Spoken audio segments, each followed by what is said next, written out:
Nyahao, good morning, everybody. Today we got a little special collab, a rare one, if you might say, because I don't play visual novels often. This I'm here with my my good friend Misha Voices, aka Misha, and we're going to be reading Yuri. Yuri! Oh, my ad just started. That's really funny. Can you? Hi, everybody. I'll go ahead and do my intro and stuff. Yeah, your turn. My turn! I'm so good at this, everybody. I'm always so scuffed. It's feeding time!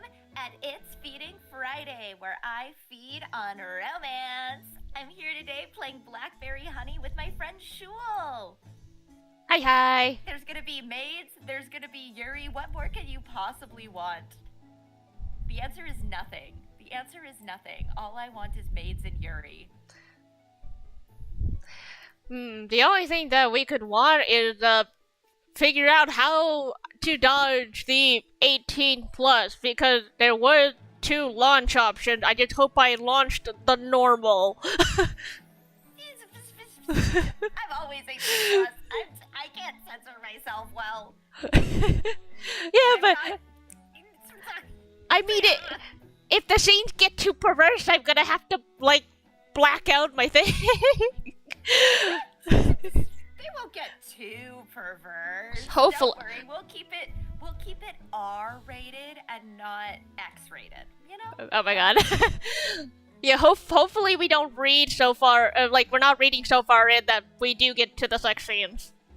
Yeah, great. It'll be fine. We'll be here for a couple of hours. Don't worry, everybody. We'll keep it safe. Exactly. Mostly clean. I will not make lots of jokes about honey drizzling onto blackberries. There will not be lots of innuendo. Oh my god. As if there isn't an innuendo already. No. I don't know what you mean. Hi, Nugget. Innuendo in my endo. Ha ha ha. That was bad. That was bad even for me. Nah. Alright. You're growing and shrinking on my end. Well, yeah, You're pulsating. You're pulsing. Well, yeah, because enthusiasm. I'm moving back and forth. I was adjusting myself in my chair. Oh yeah, that makes sense.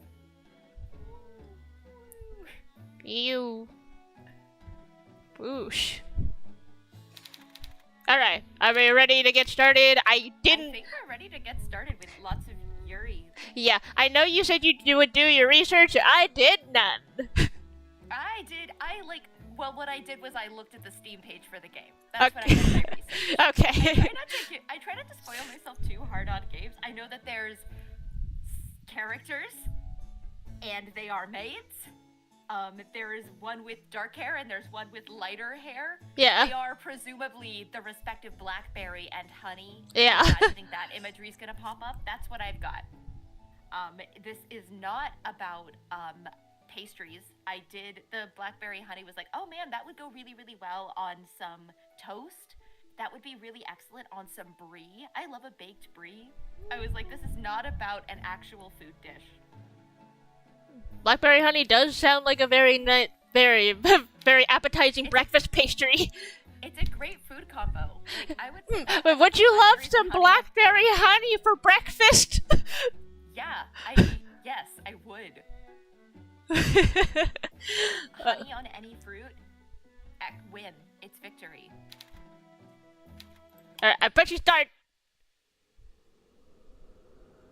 Just to check to make sure that like all my audio is running. I think everybody on my stream can hear you. Wow. Yeah, great. My little guy bounces when you talk. Do you want to read the main core narration or should I? This is what we didn't prepare beforehand. Yeah, exactly. Who does what? Who's gonna be what character? We're just gonna spitball as we go. Yeah. Okay. I guess I'll do the narration since I'm here. Great. Okay. The night sky was dark. A few stars twinkled up above, just tiny pinpricks, like split granules of sugar. The stars looked so small and far away, it tugged at something within the young woman's heart. Was this the same sky her family could see? Were those stars the same stars? Was this moon the same moon? Implying the existence of multiple moons. Who knows? Maybe this planet has 2 moons. Maybe it's got 2 moons. Maybe it's got 3. Or 4. That's pushing it. 4 moons. Is pushing it. If it's 4, I think that would be Jupiter, if I remember correctly. Or it's what's at 3? 4. We'll say this planet maybe has 3 moons. Who knows? In the alternate universe of Yuri. Yeah, she didn't know. We don't know. She hadn't seen her family in so long. But she couldn't think about that now. If she did, she was sure she would cry. She didn't want to do that. She refused. She'd always been stubborn. That was how she ended up in this mess. So whoever the she is, I think that's gonna end up being you. Me? Okay. The girl had been riding in the back of a horse-drawn cab for upwards of 14 hours, from 7 o'clock in the morning to 9 o'clock at night. Her legs, which had been cramped up in a space far too small for them for far too long, hurt. Even if she stood there, doing nothing more strenuous than simply existing, her body trembled.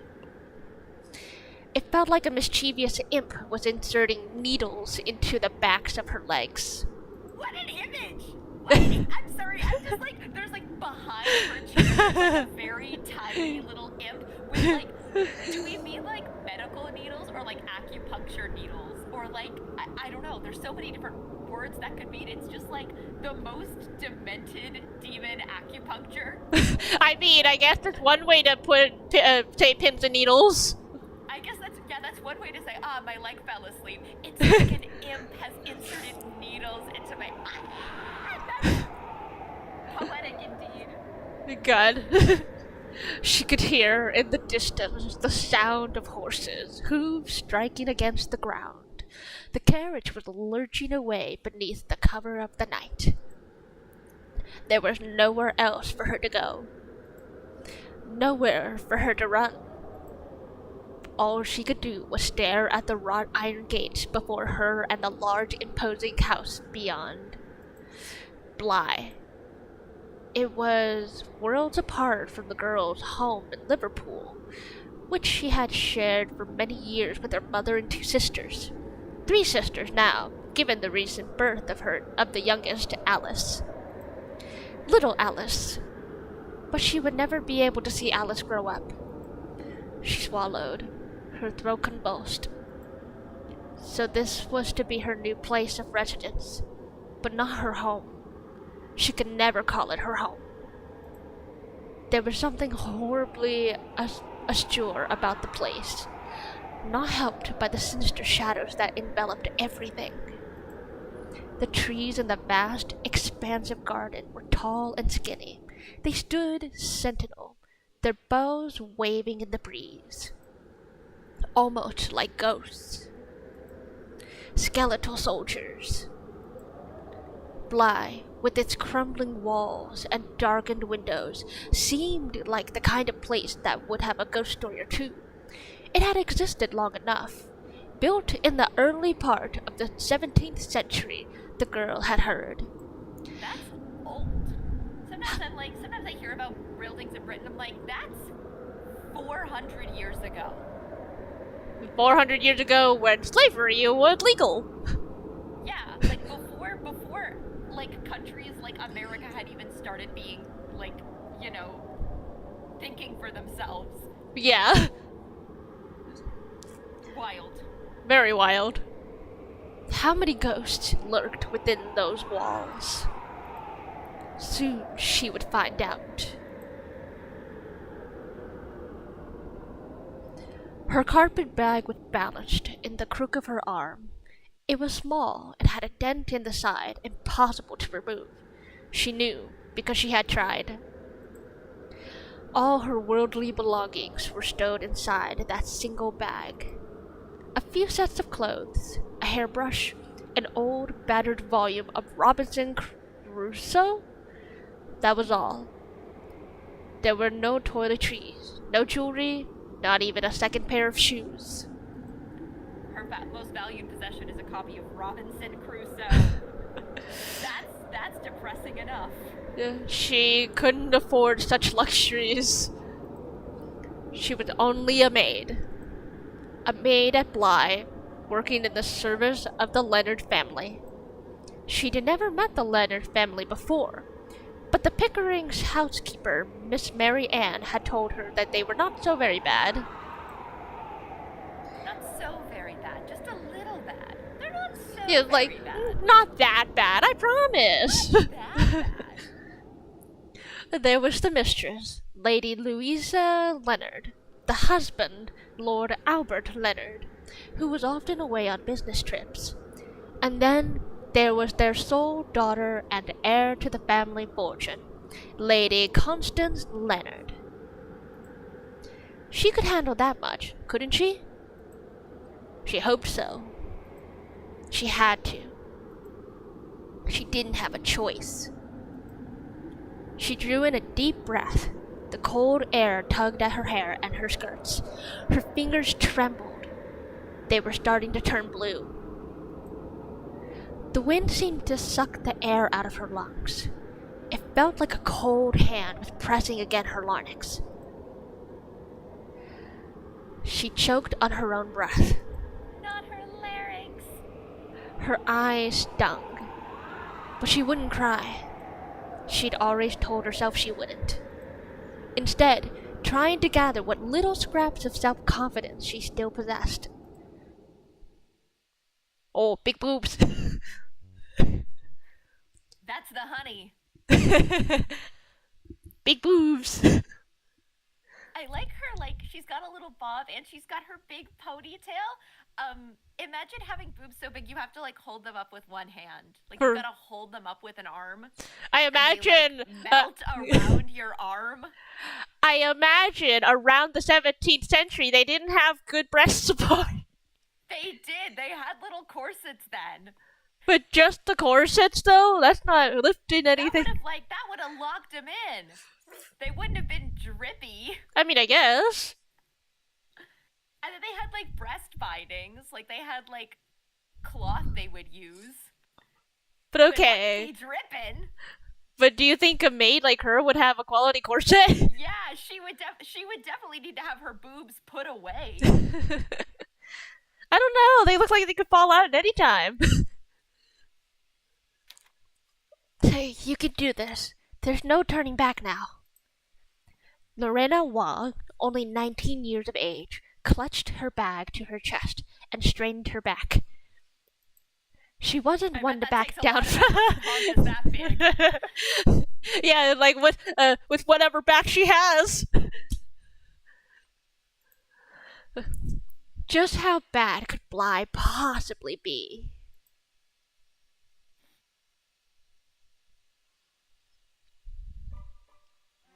Opening! Ebihime, Shrimp Princess! That's me. I'm the princess of shrimp. There's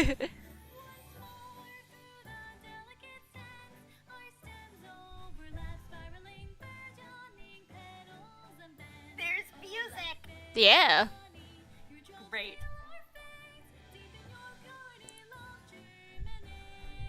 Taohua. I guess that's you. I guess. This music is like straight out of a Barbie movie. No, it just reminds me of the Victoria look at them song. holding hands. Look at them touching each other. Oh my god, flat chest! Constance. She's flat! Drill curls! I love a girl with drill curls. They're so classy. Oh, ho, ho, ho.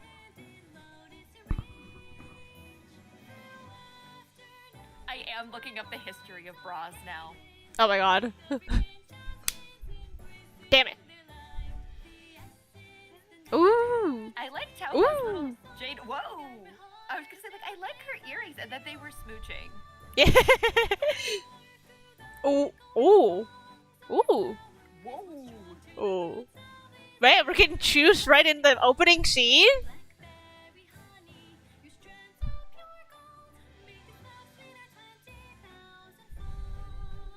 Ooh.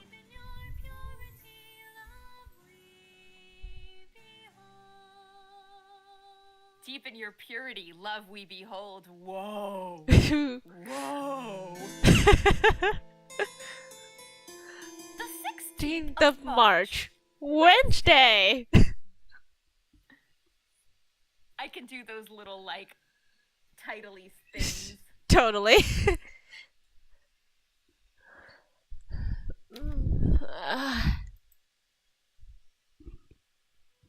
When Lorena walked, opened her eyes, she was met with the same dismal sight that had greeted her every morning for the last 4 months. 4-month time skip. A gray ceiling peppered here and there with ominous cracks, heralding the inevitable day when it would one day collapse under its own weight. For the time being, however, this was where Loretta was to sleep. Her very own bedroom in Bly. Not that it was her bedroom, of course. It was a small, tightly packed attic she shared with 5 of her fellow maids, Isabel, Pauline, Ada, Effie, and the Swiss-born Liselot? Liselot? I think Lizelot? I like that specifically she's Swiss. Oh, there's Isabel, Pauline, Ada, Effie, and the Swiss one. Swiss-born, yeah. Liselot? Lies a lot, does she? Does I don't know. That lies a lot.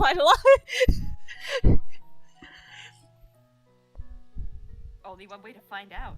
There we go. The other maids were arising, stretching and yawning, complaining. Isabel and Pauline were the worst for it. They always complained. Lorena supposed it was very English, in a way, but she rather wished they wouldn't. Okay, do you want this one or do I my... can do these other ones. Okay. My head feels so thick. Must mean there's rain coming.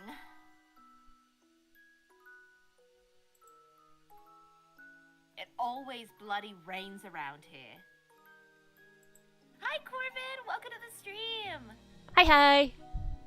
Wouldn't be England without it.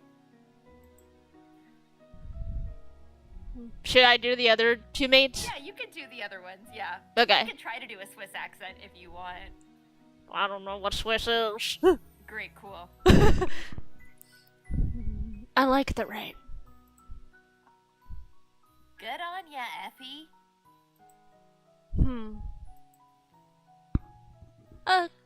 Good morning, Lorena.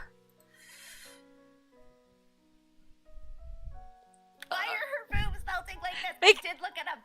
There would have been various, like, breast, like, garments she could wear to help tuck her tatas away. Her wingas.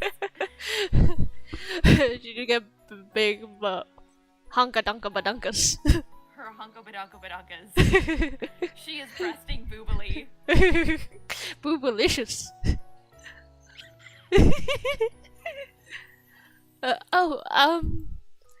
Lorena stretched up and sat up in bed. Thin sheets pooled about her body. The sheets were stained and rarely offered any warmth, not even in the spring. Still, Lorena supposed it was better than nothing. Look on the bright side. Captions on my stream aren't on. Oh no, they are. Never mind. Okay. Sorry. No, you can. That was what her mother would say. There was always a silver lining. Be glad you still have a functioning roof over your head.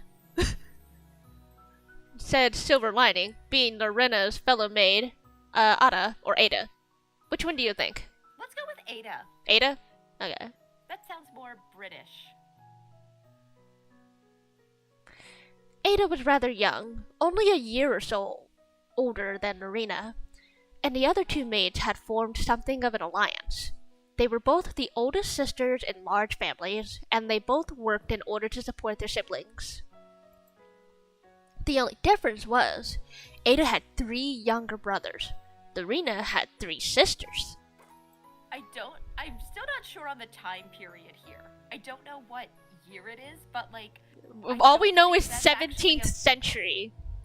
Is when the house was made. Yeah, so we could even be in like the 18th century by then, like considering like the history of structural wear.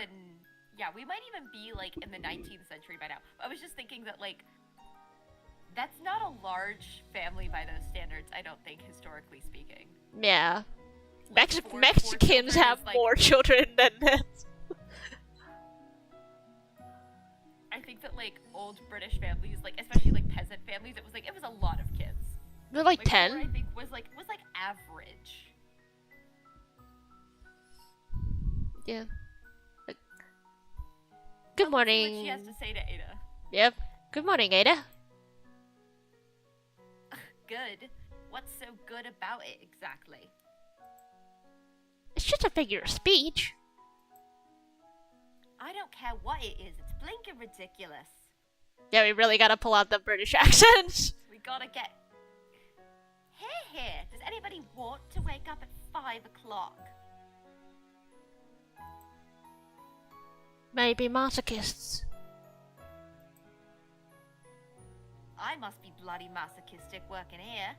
My fingers are shot to pieces. They're shaking! I'll never be able to light the fires like this. Oh, don't talk about fires. I'm frigid. Last night was cold. She's like, I like it when it rains, but I hate it when it's cold. There's the other That maid. was cold? That was nothing compared to the winters in Othermat. Andermat. Yeah, you got her. Sure, yeah. And in case you hadn't realized, Liza-Lot, you're not in Switzerland anymore. Ah, yes. Oh, how I miss it. I don't know what that accent is, but... The sun rising over the Alps is truly a sight to behold. I wish you all could all see it. Switzerland is similar to Irish, right? I don't think so. I think it's closer to like French. Like French Swiss is a thing. I could maybe make it a little bit French. Okay. I'm not good at a French accent. Oui, oui. French Swiss. You just played a French game not too long ago. Yeah, but I wasn't. Listen, my French is bad. My French is not good. You'd be surprised how many Canadians can't speak French. The French part of Canada loves to complain about it. Oh my god. French is dying. Nobody's bilingual anymore. And I'm like, that's not true. We're just bilingual in other languages. Leave us alone. Yeah, I can't do French if I tried. That does sound rather lovely. Ada's just like so baby. She's like a little bean. Yeah. She must protect her at all costs. They say the air in the Alps is very good for circulation. I am sure it would do you wonders. Do you really think so? Oh yes, I know so. Unfortunately, there are no Alps to behold here. Get your head at the clouds, Lottie, or I'll shove you up a chimney. Isabel's mean. Yeah, it's gotta be Lila. If Lottie's the nickname. Like Charlotte. Yeah. You English women are so Or it could be very... Lisa Lot. You English women are so very witty. Lisa Lot. How would that be put? We know it's Lot now. Yeah. Witty was the last word Lorena would have used in conjunction with Isabel, but she decided to keep that to herself. With a small yawn, the young maid stretched her arms above her head. She was unsure what time it was exactly, but it must have been around 5 o'clock in the morning. Didn't they just say that? Yeah, they just said that. Like, it might be. It's like, it must be 5. Mornings came for the servants of Bly several hours earlier than they did for Lady Leonard and her privileged offspring, Lady Constance. The servants had to wake up at unforgiving hours before even the sun had started to rise. You know, speaking of which, the young Lady Constance was a flat as a board. How much you want to bet she's the tsundere personality? Oh yeah, absolutely. She's probably like 13. She's a little tsundere. She's the lady of the house. You know, she's like, a woman doesn't do such things. That is not proper. It was their lot in life to scuttle about soundlessly, creeping through the shadowy hallways, opening the shutters, polishing the fireplaces, dusting the mantelpieces, and so on and so forth. It never ended. From 5 o'clock in the morning until 7 o'clock at night, the maids of Bly were fully occupied with their work. There wasn't a single moment where they could sit down and rest. Damn, and no labor laws in this period. Nope. Maybe that was why Isabel and Pauline, who had been maids for longer than the others, were so snappish and irritable. It didn't help that the head butler, Grand Lester, was such a stickler for the rules. He was incredibly strict, perhaps more so than Lady Leonard herself. Oh. Hey, Lorena. Pauline, who was already dressed, gave Lorena a disparaging look. Were you planning on getting dressed at some point, or are you just gonna sit there?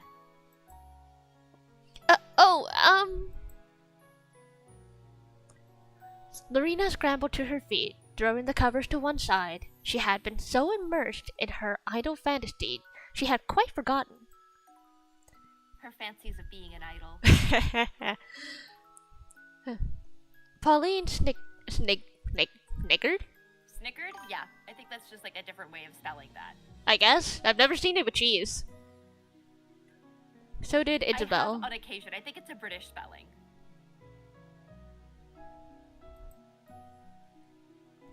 I'm sorry.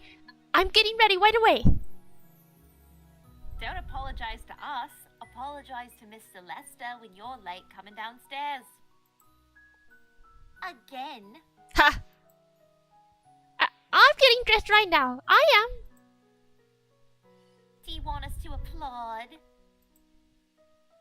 We shan't wait for you, you know. Let's go. We'll all be old women by the time she's finished. But... That includes you too, Ada.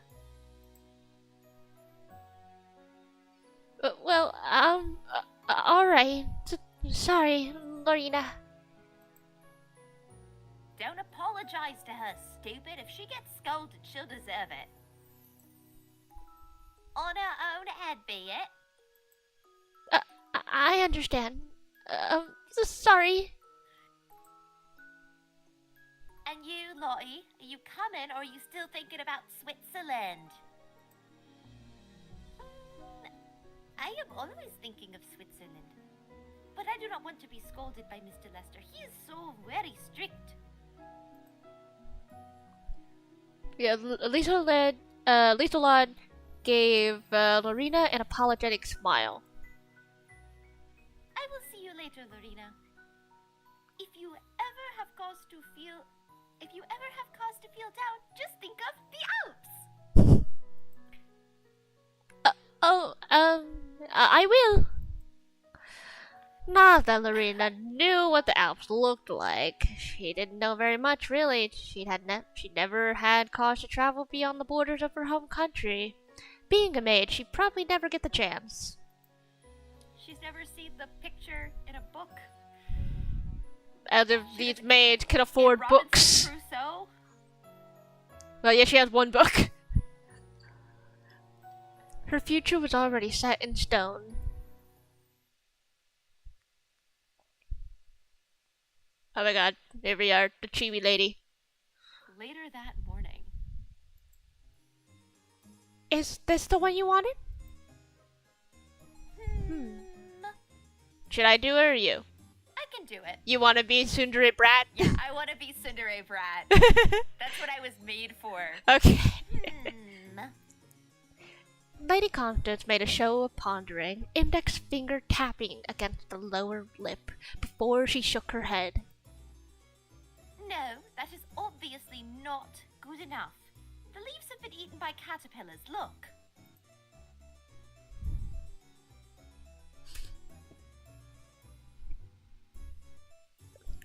I can't see anything wrong with it myself. Sorry, there was a gnat. Oh no. Then you are blind. Or perhaps you're just being a little madam. Scandal, talking back. Lorena muttered, mutinously,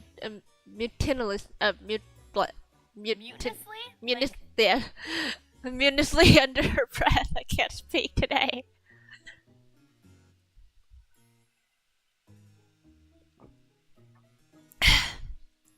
She knew she wasn't supposed to speak ill of her social betters. Though had Lady Constance been one of Lorena's younger sisters, Lorena would have lost her temper already. Hi, Leo. I saw you open Bongo Cat. Bongo Cat. Well, if you don't like it, I can always look for another. See to it that you do. I cannot stand having a display of withered roses in my bedroom. She's like, what if there's a gnat? That would be awful. Yeah, I have one. I have one flying around me right now. God damn it! Exactly. It probably came in from the kitchen. That was the joke I was making. I know. What if there's a gnat? That would just ruin my day.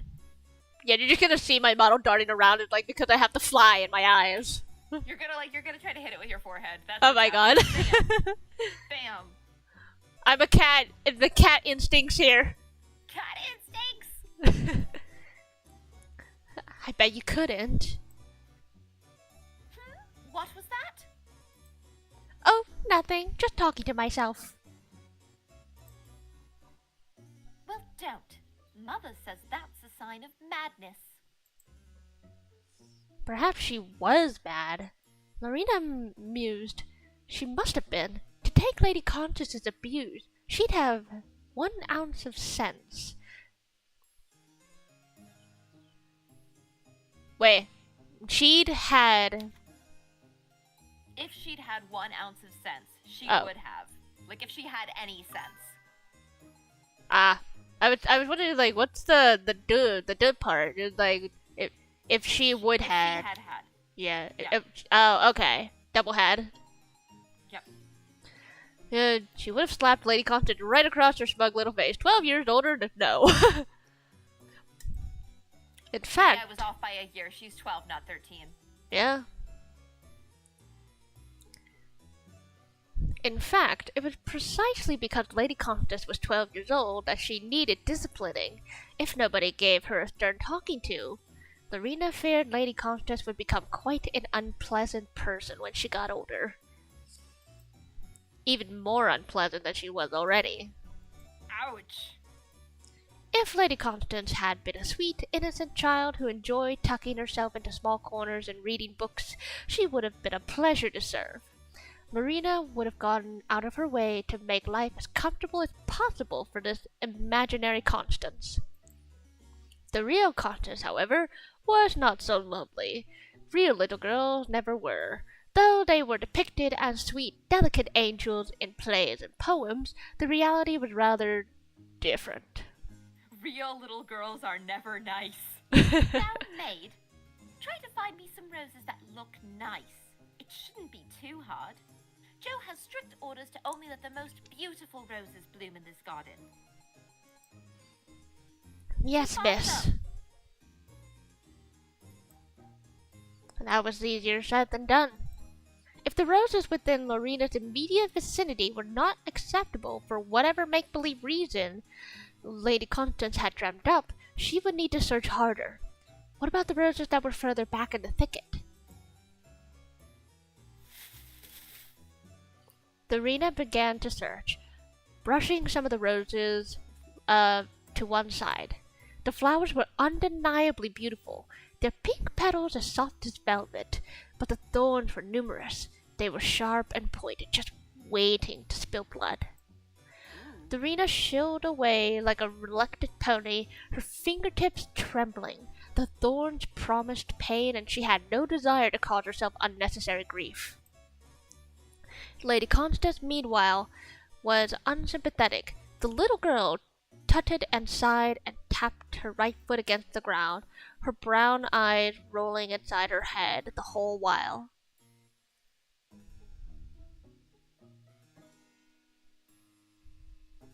This should be easy, maid. I don't understand why you're taking so long. It would be easy, Lorena wished she could retort, if somebody was not hell-bent on making this so complicated. But of course she didn't say that. Not even under her breath. It wouldn't have been worth it. I am surprised by how, snarky she is, Lorena. Her character design does not give that to me, so it's really funny when she has all these mean thoughts. I imagine they've come naturally over time. Yeah, I'm sure. Actually, no. The black-haired maid. What was her name again? Taohua? No, not her. We haven't met her yet. Oh, the Pauline. Yeah, Pauline. Yeah, I think maybe Pauline rubbed up on her. Yeah, Pauline. It's been constant. Is this rose to your liking, miss? No. That isn't good enough at all. Then this one. No, I only want the best roses in my room. Anything less would be an insult. Unless... Are you trying to insult me? Oh my god. Just take the flower. Just take whatever goddamn flower. Flower. They're Just all take going the to die eventually. They're already dying. She picked them and they're dying. Their lives are over. My god. Of course not, miss. Then take this more seriously. You are a maid, aren't you? Yes, miss. Then you should do everything within your powers to keep me happy. Yes, miss. Start doing your job properly. I ordered you to pick me the best roses, and that's what I expect.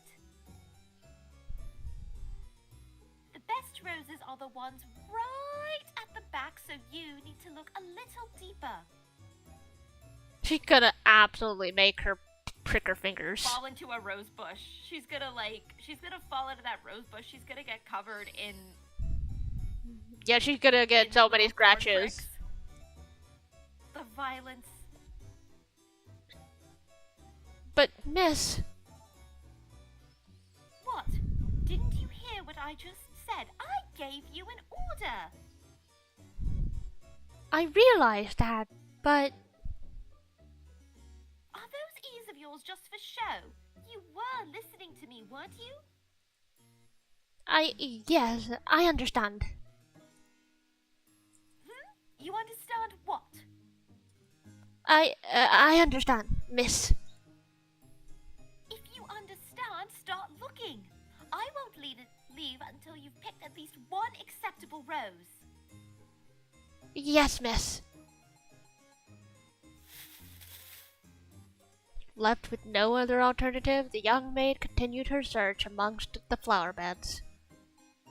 Her arms trembled, so too did her eyelashes. Her whole body was tense and taut.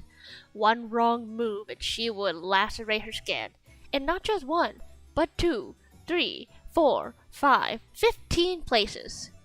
Then she would start swearing under her breath and blinking tears out of her eyes. Lorena didn't want to show such a weak side of her character to Lady Constance. She could hardly bear the thought. But that was probably why Lady Constance liked picking on her.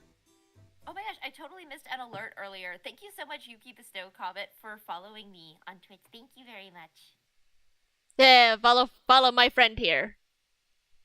Give her love And on too. my side, follow Shul. Nah, you need it more than I do. What is that supposed to mean? I mean, I want you to have all the support. You need the followers more than I do. Wow! But Wow! you want all, I want to give you all the support. Destroyed. Just like the phrasing of like, no, you need it more than I do. Ah! I don't mean it in any harm. Followers, I can get mad. I don't mean it in a harmful way. I appreciate them. That was just really funny phrasing. We can all support each other. There is enough love to go around. Indeed. No, I am insignificant. Don't talk about my friend that way. Why are you bullying my friend? I'll fight you. Don't call my buddy Shul insignificant. Oh my god. Oh, Lorena had too much pride. She got flustered easily, couldn't always stand up for herself. She wasn't like the parlor maid. She would never be like the parlor maid. Oh, who's the parlor maid? Good question. I think the parlor maid's the one who serves tea, right? Yeah. She serves in the parlor. Not that she wanted to be. The parlor maid was a cold woman, aloof and distant, who only ever spoke to Lorena to pass malicious comments. Her barbed statements slid beneath the skin more effectively than 1,000 thorns from 1,000 roses. Whoa. The parlor maid's words hurt, and Lorena didn't even know why. It wasn't as though Lorena wanted her approval. She didn't like her. She didn't like her at all. Why was it then that Lorena's throat felt dry whenever she saw her, and her stomach fluttered, and she couldn't look her in the eye, and she... That sounds like Yuri to me. That sounds like enemies to lovers. I don't even know if it's enemies. It's just like she's like, why do I care so much about her opinion? I've never cared about anybody's opinion before. I feel so sad when she scolds me. Like the way she scolds me is special. It makes my tummy feel funny. She really must be mad and a masochist and everything above. Yep. Lorena gasped in shock and stumbled away from the rose bush, clasping her hand to her chest. 3 wounds crisscrossed against the back of her right hand. 2 of them were shallow, superficial, oozing droplets of crimson blood no bigger than pinheads, but the other was far bigger. This cut had cleaved a chunk of flesh out of her hand, stripping back the skin like a roll of wallpaper.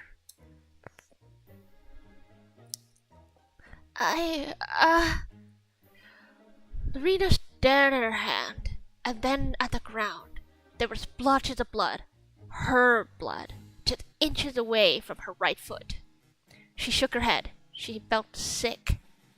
Blood didn't often make Lorena feel faint, but there was quite a lot of it, and she didn't want to smear her apron. And to make matters worse, there was a thorn embedded in the back of her hand. It emerged from an open wound like a piece of thread through the eye of a needle.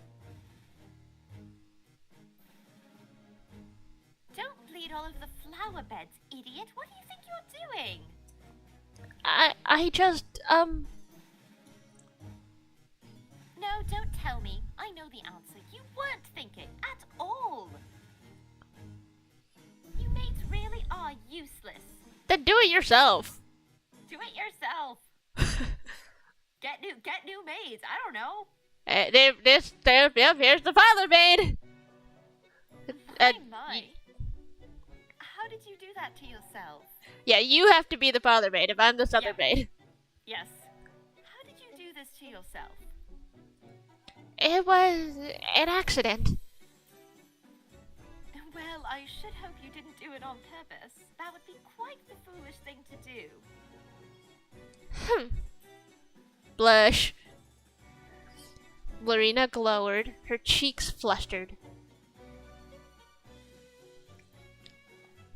The parlor maid was always cool, calm, and irritatingly aloof.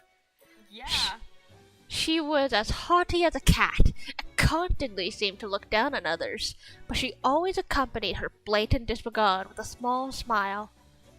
Lorena never felt quite herself when she was in the company of this unsettling woman. No. Her gaze made Lorena tremble.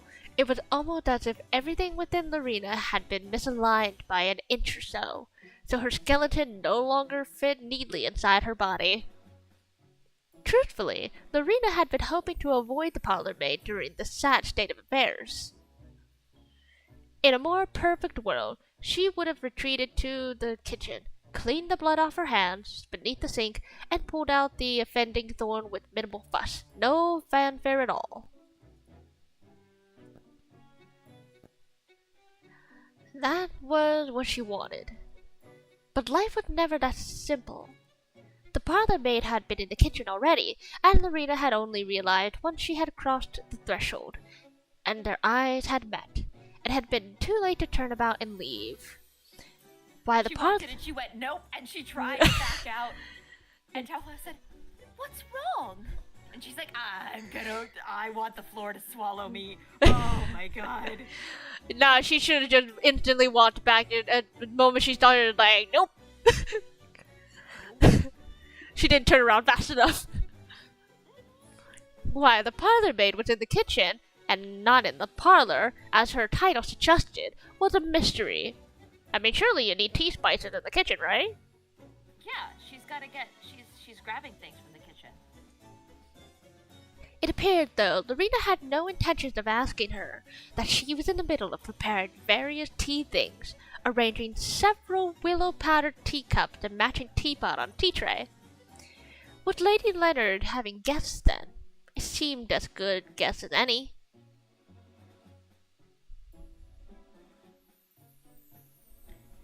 Say,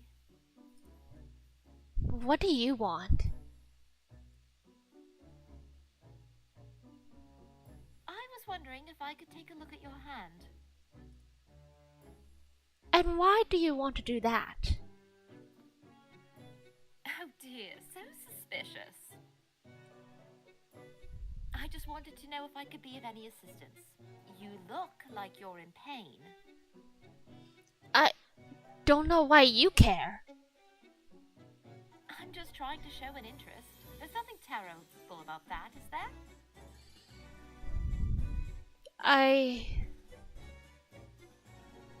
Do you think I'm terrible? Lorena swallowed. She hadn't expected the sudden inquiry. Why was the parlor maid trying to put words into her mouth? I never said that. Then stop being foolish and let me help you. You cannot expect to perform satisfactory first aid on yourself. Not with one hand. It can't be done. The other hand's too busy holding up her boobs. She said, give me your hand. Yeah, which hand is injured? Is it the one holding her boobs or is it the one in her mouth? Yeah, because the sprite didn't change. We don't know. I think. Wait, if the text. I think that the text said her right hand. Okay. So the one in her mouth. She is like sucking the blood from her fingertip. I guess. I guess. I mean, this is also the thinking sprite, so it's like unlimited sprites. But you have work to do. I always have work to do. It can wait. But Lady Leonard... Won't mind if her tea is a minute or two late, I'm sure. She's like, see, nobody yells at me when I don't do my job perfectly. Yeah, I'm the favorite. I'm better than you. I'm the parlor maid.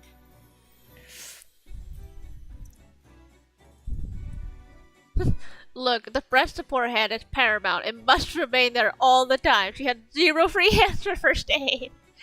She's got to hold up her boobs. She's too poor of a maid to afford a breast shirt or stays or a corset. Apparently. I did look them up. I did look up different, like, historical breast garments. Yeah, and then we have... there was one that was just a t-shirt. It's just a t-shirt that, like, hooks under your boobs and holds them up. Yeah. And that was invented in the Middle Ages. Oh my god. It's been around. Yeah, but then we have the parlor maid here. She's also holding up her boobs. Like, girl, you don't need to hold your boobs. Yeah, you can just let them live. Yeah. You don't have... I have to make them look bigger for reasons that are not at all related to the cute new girl in the kitchen who's bleeding out on the table. Yeah, look, I have boobs, I promise. If I let go, then you wouldn't see them beneath my apron. Ah, no!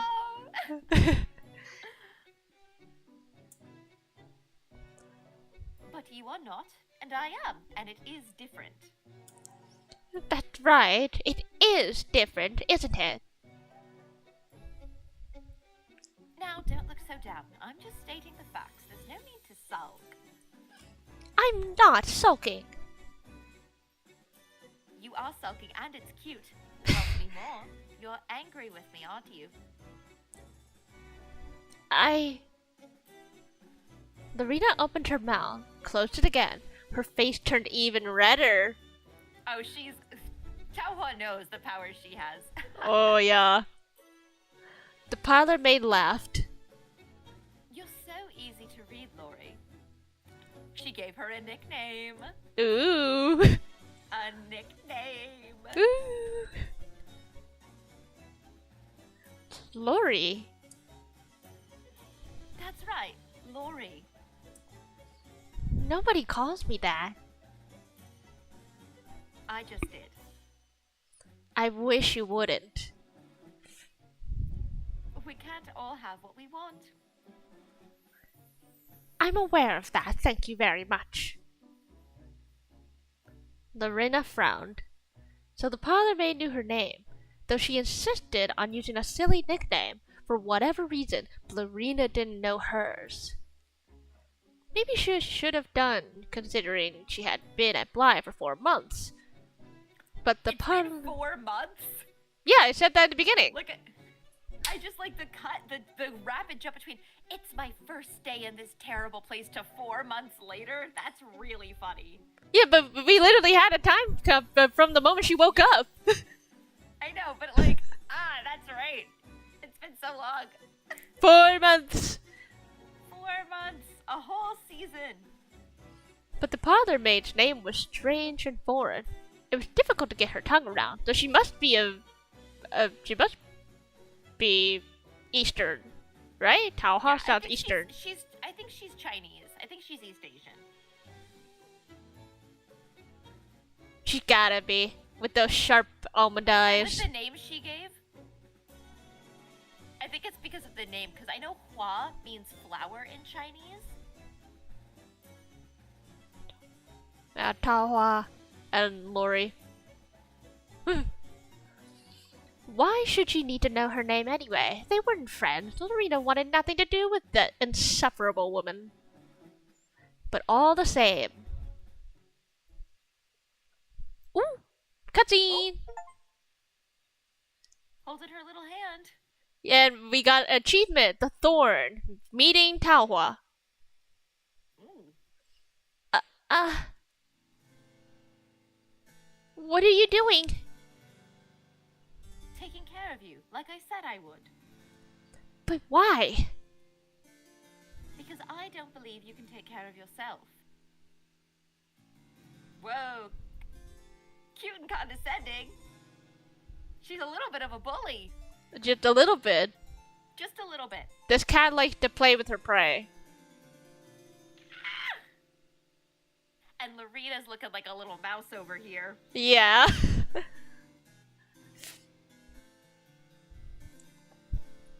That's quite an assumption to make. Not very polite one either. Why should I worry about being polite? I'm polite enough for Lady Leonard, though I don't think she deserves it. Ooh, and she's snarky. Everyone in this cast is snarky. One gets awfully tired of minding their manners all the time. You agree with me, don't you? That's beside the point. So you do agree. How lovely. Now, hold still.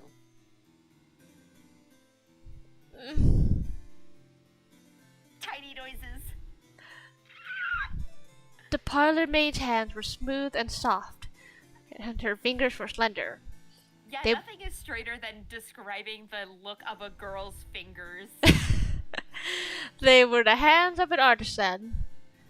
Now those hands were holding Lorena's. Lorena felt herself shivering, and not just because of the pain. Her right hand was still bleeding, though gently. The bloodshed was slow and like a daisical. Daisical? Daisical. It was almost relaxing. Now, what is this? The parlor maid's lips were inches away from the shell of Lorena's ear. Her breath tickled. Oh, she is going right for it. Is this a thorn? Lorena nodded dumbly. She's had a thorn stuck in her hand this whole time. How did you do this to yourself? Did you fall into a rose bush? It wasn't intentional. Sure it wasn't. Then you were pushed. You could say that, I suppose. Was this one of Lady Constance's whims? Yes, she wanted me to pick some roses for her, but I... Got hurt in the process? In the process? Evidently. The parlor maid clicked her tongue against the roof of her mouth. Lady Constance... Oops, my bad. That's fine. Lady Constance doesn't care for flowers, you know? She's an exceedingly careless girl. I'm Lorena, aware of... I'm aware of Oh that. my god. What did I press? I don't know what I pressed. Text-to-speech it! Text-to-speech it! Yeah, I don't know what I pressed to do that, though. That's really funny. Let's just play the whole game like that. Let's just watch, like, No. self-voice enabled, press V to disable is in the top corner. Let's play through the whole game like that. Why? Voicing disabled. It would be really funny. No, It but- would be really funny just to react to how the screen reader reads this Yuri game. Oh no! But we're having so fun putting emotion I into know, these I- lines. No, I think, what if for all the NPCs? No, I am joking. I am joking. It would just be, that would be a different stream than what we're doing. Should I do it for the next couple lines then, just for No, laughs? No, don't do it now. Okay, back to normal reading. I'm aware of that. Then why do you go along with her selfish request? She was only trying to make you miserable, and it seems she was successful. Look what has happened to you. What you let happen. I beg your pardon. You heard what I said. I did, but you couldn't have meant it. Why not? I didn't let this happen. I didn't want to cut myself. I just... You just what? Lorena opened and closed her mouth, but no words came out. Like, what if I turned on the auto narrator for the narrator? I feel like then you would spend a lot of time turning it on and off. Self-voicing do- if- enabled. Yeah. I could Self-voicing also do the disabled. the narration text if you want to. Nah, it's whatever. Okay. When she needed them the most, they abandoned her. I was just curious. When the world needed them most, they abandoned her. How could they? How could they? But I believe the Avatar is still out there somewhere. It started when the Fire Nation attacked. Ah, I see. no response is forthcoming.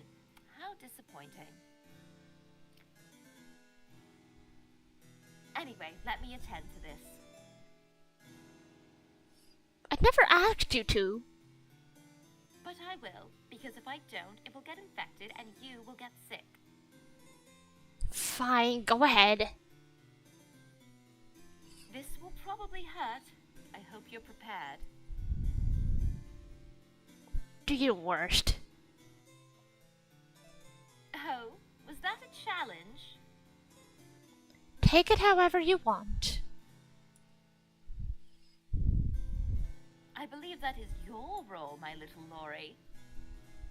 Oh my god! Ooh. Yeah, she is so flirty. She's like, take it however you want. She's like, no, no, no, you're the one who's gonna take it. Oh my god! Is she like this with all the maids or just the new ones? It has to just be the new one.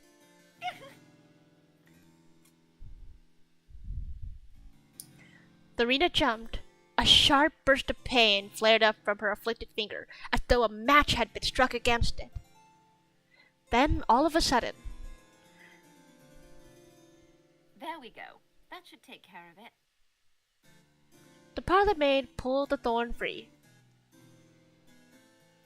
Blood began to trickle from the cut. It looked brighter than ever, so red it was almost dizzying. Almost.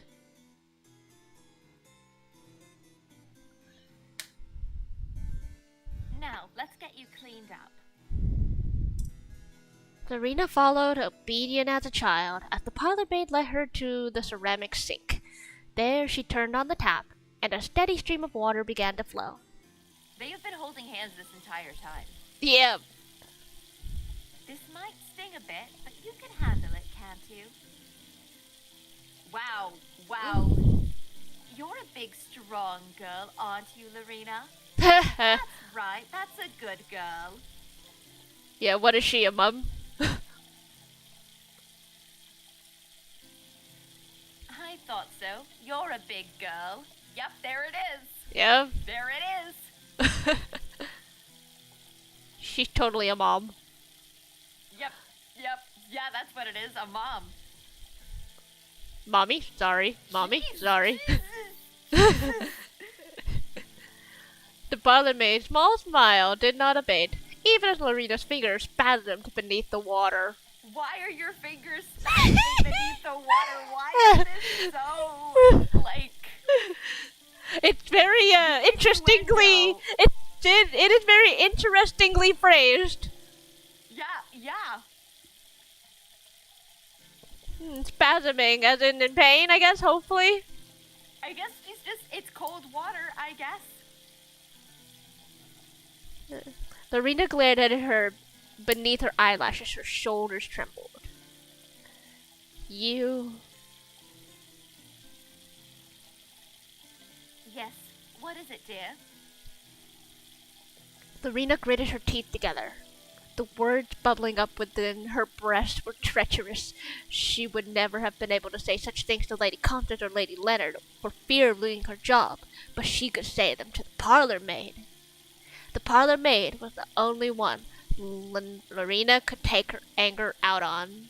Whoa! Ooh, it's about to go down. Anger out on her. I want to see what that looks like. I want her to be like, you are making me uncomfortable! And that's taking her anger out. My god. I don't like you at all. Vicious. Oh dear. How sad. She does not care. The parlor maid sighed. How can you say that when I'm trying to help you? Puts her hand directly in a bucket of ice water. Yeah. You don't want to help. You just want to gloat. I think you're misunderstanding something, my little Lori. What? Unlike you, I don't do things unless I want to. But you can't live life like that. You're supposed to be a maid. Answering the whims of others is your purpose in life. I will decide my own purpose in life, thank you. Now, hold still.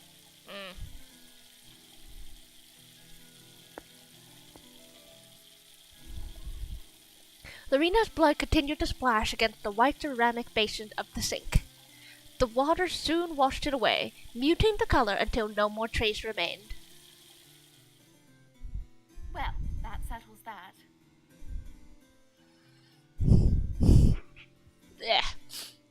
The parlor maid took a neat step backwards, running a hand through her dark hair.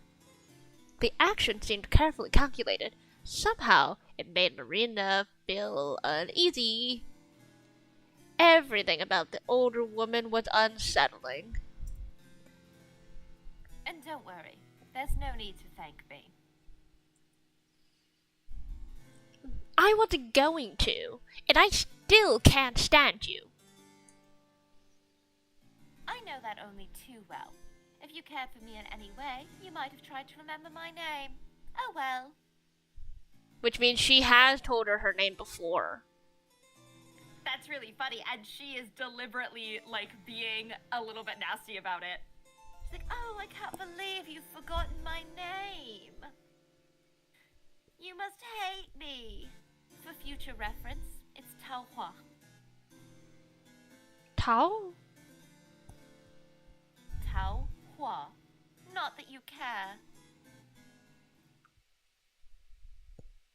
The 2nd of April, Saturday.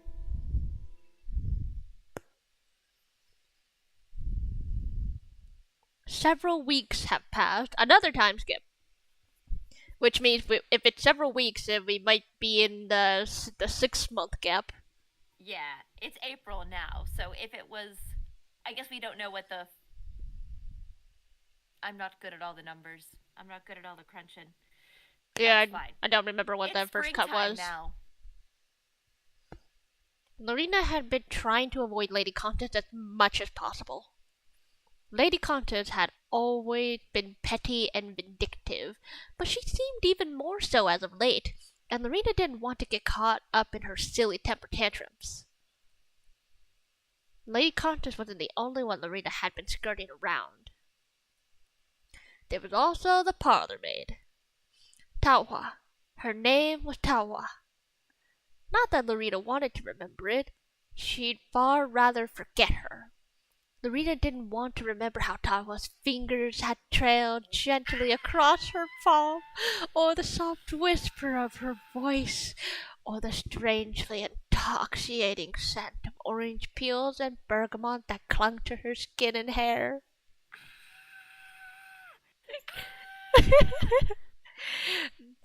Yuri! Yuri! And she certainly didn't want to remember her withering stare or derisive tone.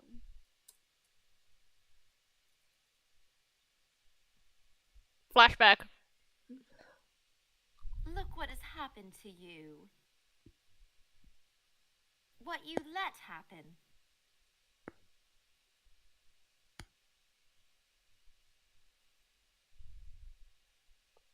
How stuck up. Like you're so perfect. Lorena grit her teeth together so hard the enamel threatened to crack and turned over in her bed. The springs of her mattress creaked. That was a sound effect. Yeah, that sure was. Interesting. Mm-hmm. The icy air nipped Lorena's fingers and toes, making them twitch. As per usual, the blanket offered no warmth.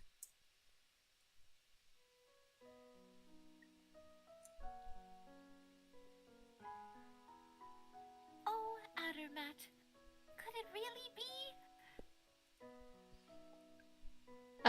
Lisa was curled on her side, arms wrapped about her pillow. Her long, flaxen hair split across her bed.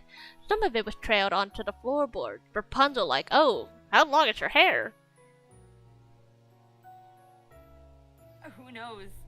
It's hitting the floor. She's got 6 feet of hair. Yeah, it's gotta be longer than her. She was dreaming about the Alps again. She was always dreaming about the Alps. It's her home.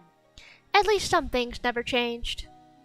Lorena watched her, picking out Lysolot's delicate features in the dark. Her pale eyelashes, her snub nose, her pursed lips, her long, long hair. I'm gonna keep getting her name confused. I'm gonna keep going back and forth. That's okay. Names are hard. Good nooning to you as well, Televised Revolting. We're playing a Yuri game. Yeah. And Lorena over here is totally normal about women. She doesn't think about things like their fingertips, and their pursed lips. Ever. Nope. She doesn't do that. She does not do any thinking about things like that. Because she's straight and normal. Yeah. Lorena could imagine the children of Andermatt brushing Lieselot's hair for her, then threading it through with flowers, orchids, violets, and delicate purple primulas. Like something from a fairy tale. Her hair would be pretty with flowers in it. That's not a gay thought. That's just a normal thought, is to see like a girl with beautiful long hair and be like, wow, that would look so pretty with flowers in it. I mean, like that one scene from Tangled. Yeah, like the one scene from Tangled. Yeah, Lieselot really did look like a princess. The other maids, meanwhile, were slightly less flattering in their slumber. Pauline snored. Isabel shifted, perpetually restless. Effie had a tendency to lay so silent and still, like some kind of wax effigy. Effie the effigy? Lorena... Lorena always feared she had died. She like goes over everyone. Like sometimes when Lorena can't sleep, she goes over and she just holds her hand in front of Effie's face until she feels breathing. She's like, "Hey, you. Are you alive? Bud? Are you alive? You die." Lorena would. Ada, meanwhile. The young maid had weak lungs, and her soft, gentle snores were cracked and hissy. Her breathing was labored during the day, but it was even worse at night. She sounded less like a young girl than an old man. Aww. Lorena often felt sorry for Ada, walking up a single flight of stairs was often enough to make her double over, gasping for air, and her lungs seemed determined to reject. It could always be worse, Lorena mused. She could be Ada. That's really funny. She's like, "This is my best friend," and she's like, "Dang, my life could be worse. I could be her." Imagine thinking about that about a friend of yours. Dang. Yeah, at least she wasn't Ada. Tawa didn't sleep in the small, draughty attic room, which she would term the virgin quarters by the unpleasantly snickering footman. Oh, dang. Tawa was unique, worlds apart from the plain, boring English maids of Bly, or European in Lysolot's case. Tawa's skin was a touch darker, her irises strikingly green, and her hair was black and silky. A rare flower surrounded by weeds. She was too special to mix with the other maids, too important to befriend them, too aloof to even try. What kind of flower is she? Would you say that she's like a lily? You know, that descriptor is awfully a lot like you. Flattering me. Thank you. I mean, does it not match up? The green eyes, the darker skin, the darker hair. You're right. You're right. You're right. Are you saying you have repressed Yuri thoughts for me that you don't fully understand yet? I don't know. I think I'm still in the closet. That's okay. Take your time. There's lots of cute clothes in there. Mama, Papa, Daisy too. I missed you so. She is so sleepy. Tawa was graceful and composed, while Lorena was awkward and flustered easily. Lorena couldn't imagine Tawa ever allowing Lady Constance to boss her around. But that didn't mean she could treat Lorena so poorly. Tawa Lorena likes it a little. Lorena likes it when Taohua does it. We have established this. She doesn't understand that she likes it, but she does. Bully me, mommy! Yeah. Tawa had handled Lorena carefully, like she was some kind of precise instrument, yet she had insulted her at the same time. It was confusing. Andermatt. Oh, my Andermatt. It's been years and yet. She is talking about a mountain. Yeah. Oh, What the is Alps. the most this specific mountain? Yeah, who knows? She's dreaming about the mountain.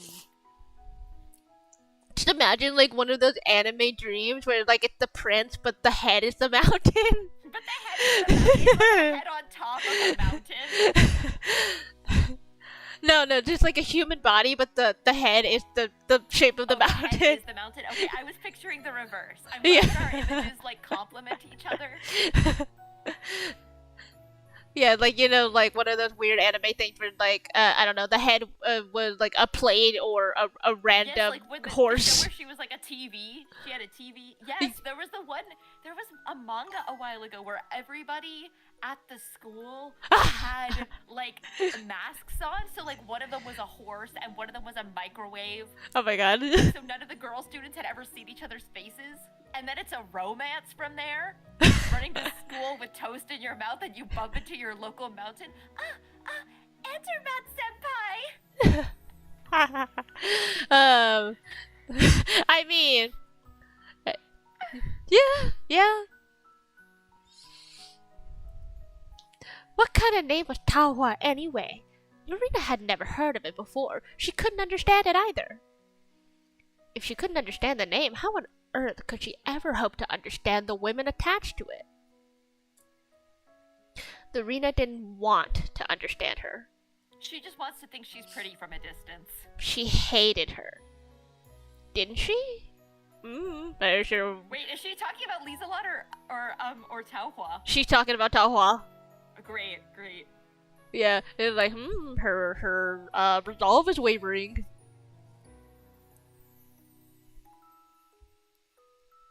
Lorena bit down on her lower lip and turned over once more. She didn't care how tangled her hair got. God damn it. There's the bed creak noise again. The tiny sound effects of like running water and creaking bed are really funny to me. Yeah, like when they're just really itty bitty. She turned again and again and again, but no matter how she tried, she couldn't get comfortable. Just when her eyelids were starting to feel heavy, she could almost imagine herself slipping into the land of slumber. I never wish to leave. I cannot. This is where I belong.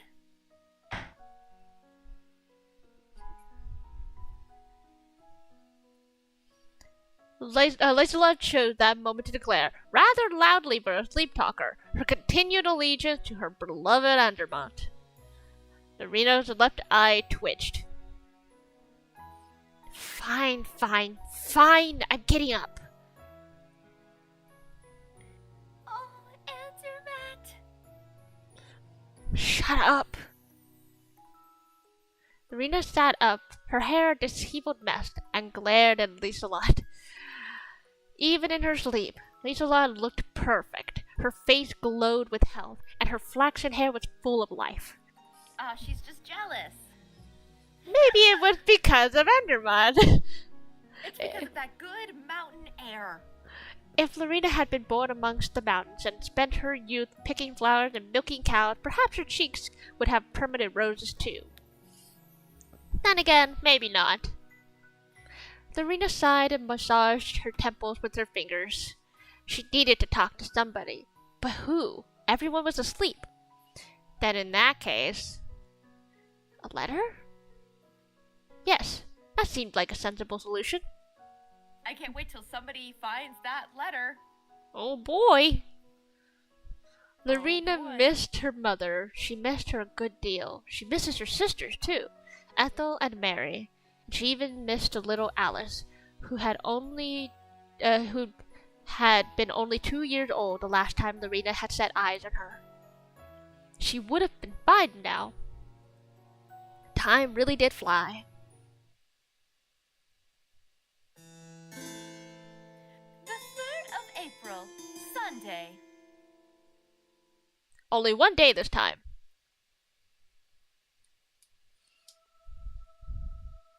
Should I be this holy man? I can do whatever you'd like to do. Sure. That last scene was a lot of you. You were narrating a lot, so I can take this one. And one of you say unto them, depart in peace, be ye warmed and filled. Warmed, was it? To Lorena's frigid, frost-bitten ears, that was a pleasant idea indeed. Oh, it is cold in here. The maid shifted on the pew, her fingers linked together on her lap. The wooden pew was icy, and seemed to bleed all the heat from her thighs, though they were pressed together. It was miraculous, really, that St. Mary's Church was so bitterly cold all year round, despite the large amount of human bodies crammed into it. I think that's just because you're a lesbian. Ha! But because I think that it's the holy energy is draining all your body heat. But perhaps the culprit behind the pervading chill was not the weather after all. It was the vulnerable vicar, the one Reverend Marner. When he surveyed his congregation, peering at them with the intensity of one trying to discern the oxygen within the air, all heat seemed to evaporate from the room. Also, they're Catholic? Wild. Maids and Catholic go together. Of course they would be. Yeah, Catholic maids in Britain. There's always some corrupted church in these stories. The church has to be terrible too. It's always the corrupted church trope. Her eyes were such a striking pale blue. Lorena was Lorena was half tempted to believe they contained within them shards of ice.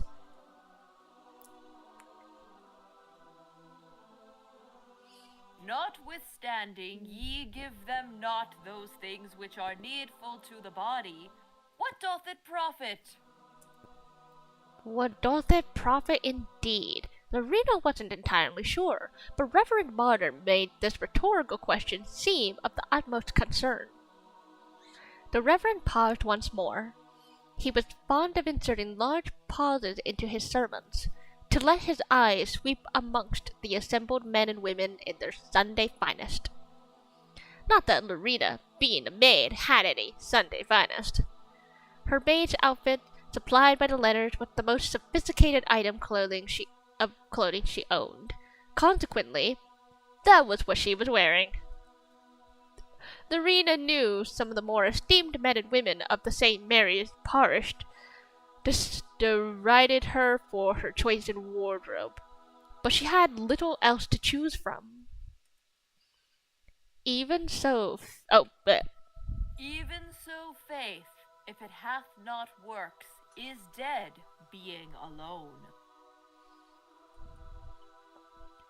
But by goodness, the church really was cold. Or is she specifically Catholic? No, they're all the maids are there. They're all Catholic. Fascinating.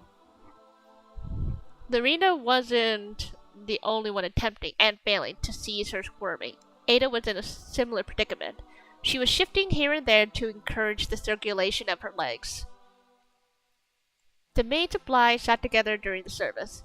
Ada was on one side of Lorena, Pauline on the other, Isabel, Liselette, and the ever-inscrutable Effie made up the rest of Bly's pretty maids. As might be expected, they were all sitting in a row. Not that Polly was particularly pretty. She always reminded Lorena of a horse. Wow, Lorena is so mean. Damn, I thought Pauline had decent looks. I guess not good enough for Lorena. She's very particular about women. Yeah, it has to be a foreign beauty. A man may say, "Thou hast faith, and I have works."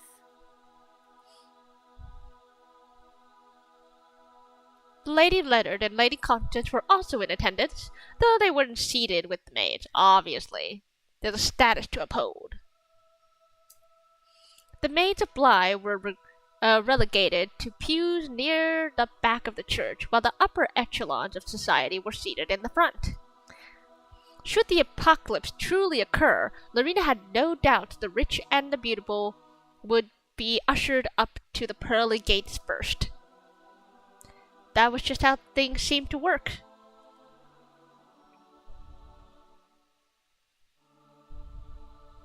Shew me thy faith without thy works, and I will shew thee my faith by my works.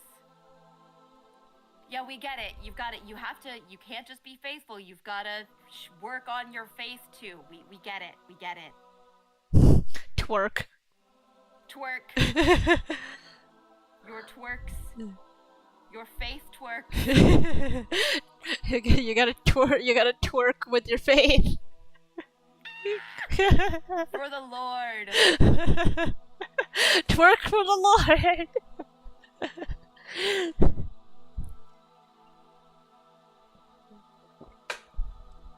But there was one servant of the Leonard household who was conspicuously absent. Is it Tawa? Yep. She's not Catholic. And she does what she wants. If she's of Eastern descent, she has to be Buddhist. She could be lots of things. Most Chinese were Buddhist. But there's also a heavy Chinese. I guess if she's not Catholic, that might be. Oh, hi, kitty. Cat attack. My cat's attacking. Oh my gosh. Hi, kitty. Cat, say hi. Meow. She said, huh? Very, very smallly. Though blind to other servants, all 23 of them, from the cook to the valet to the coachman, attended the Sunday service religiously, Tawa had never once seen fit to make an entrance. Lorena doubted whether the woman had placed so much as a single toe over the threshold of same marriage before, but she was not particularly distraught over her absence. Maybe, what if this is like, I'm too gay for this church, I'm gonna burn under the sunlight like a vampire. Maybe. I mean, this is why Lorena's having a hard time. She's so cold because she's so gay. It made it easier to focus. Whenever Tawa was around, Lorena's heart started to flutter, her cheeks flushed. She found herself feeling quite unlike her usual self. The letter residing in her pocket, folded neatly and placed within the confines of a brown envelope, was proof enough of that. Thou believest that there is one God. Thou doest well. The devils also believe and tremble. Thanks.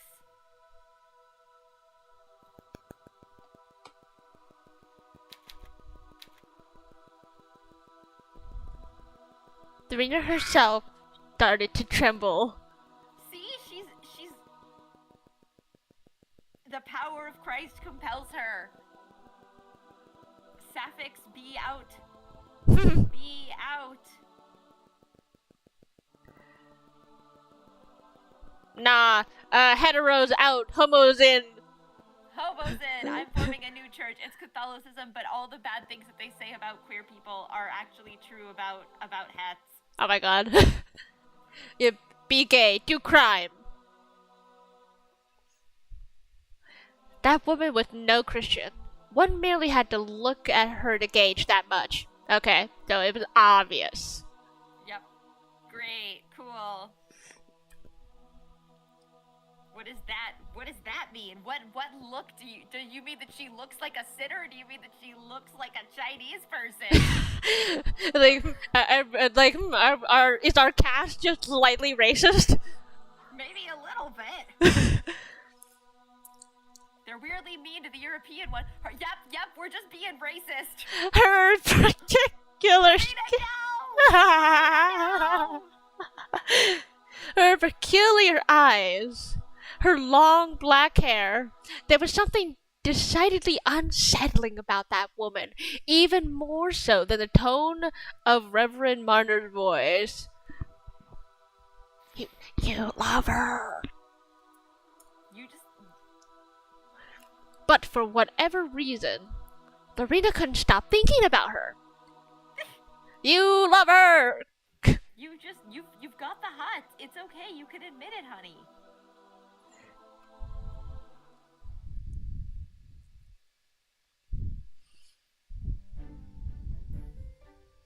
I am still not used to the church services of you English. Was it that much different in Undermont? Well, Lisa pondered, tapping one finger against her lower lip. That seemed to be a common gesture here. It was more or less the same, I suppose. But I rather miss hearing stories about Saint Verena. Who is he? He? Oh my! I see you English are not familiar with Saint Verena after all. I'm sorry. I haven't heard of them. It doesn't ring a bell. Saint Verena is a Swiss saint. She used to be a nurse, and she devoted her life to the spiritual and physical care of young girls. Apparently, she was also very pretty. Lisa beamed and clasped her hands together. I too wish to live a pure and devout life as a good Christian, just like my favorite saint. You have a favorite saint? Surely if one wants to be a good Christian, you shouldn't pick favorites. Oh, I know. Papa said much the same, but I can't help myself. She is depicted in a stained glass window in the Church of St. Pierre and Paul in my Andermatt, and she looks very kind and benevolent, not to mention her hair. So you like this Swiss saint solely for her looks? That's awfully shallow, Lottie. It isn't shallow, at least not entirely. She gay for the saint. She's gay for the saint, they all gay. Let's go to Switzerland. They have a much gayer church. There's nothing wrong with liking pretty girls. Hey! Effie the homie! Effie. Exactly! I support any saint who concerns herself with the welfare of maidens like ourselves. Sadly, I'm a woman, not a maiden. I think I'm a touch too old for your holy Saint Verona. Saint Verona would not discriminate, I am sure. All right. You're starting to sound like a saint yourself. Saint Lottie. I think Little Lord might make a nice saint. She's nice enough, but I doubt she can perform any miracles. None of us can. You know, I wouldn't mind being a saint. I've always wanted to appear on a stained glass window. You better start hitting up that charity. You better start praying really, really hard until a miracle happens. Yep. You better solve world hunger. That would look very nice. I like that Effie is just there to make comments every once in a while. Yeah, she's very quiet. She definitely got that Kudere vibe.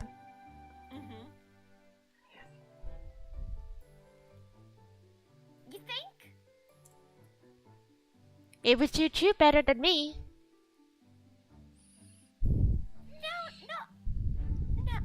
Now, pride is a deadly sin, Lottie. What? Really?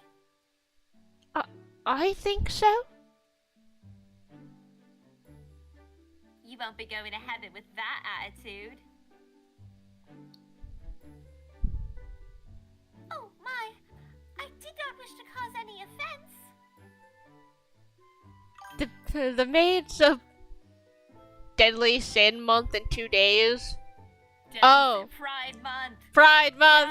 Pride Month. Wait, actually, this is perfect. Too bad we couldn't have started this on the 1st. But we're starting. It's early Pride Month. Early Pride. It's always Pride Month when I'm around. Any month I live through is Pride Month. I need to endorse more Pride. More Pride. The maids I'm of not sure if this game is gay pride or gay lust. Let's be real. The maids of Bly continued in this manner as they walked through the streets of Elsmere, their feet striking against the ground. Marina's skirt swirled about her ankles, the letter inside her pocket rustling with each step. Ah! The letter! Marina had been so taken by Lisa Lodge she'd almost forgotten. Oh, do excuse me. There's something I need to do before I return. Something you need to do, That sounds rather suspicious. I promise it won't take a minute. If you're late by so much as 30 seconds, you'll be in for the high jump. What month is Sloth Month? Every month is Sloth Month. Miss Celesta runs a very tight ship, you know. What's Sloth Month? Sloth Month. The month of the deadly sin of sloth. Oh. Every month. I don't pay attention to the sins of months. The sins of months. This month is the most sinful of them all. So the what sin is May? May right now. I mean, we're just all riffing on this. It's like if one of them's Pride Month, the other ones must represent other deadly sins. May is.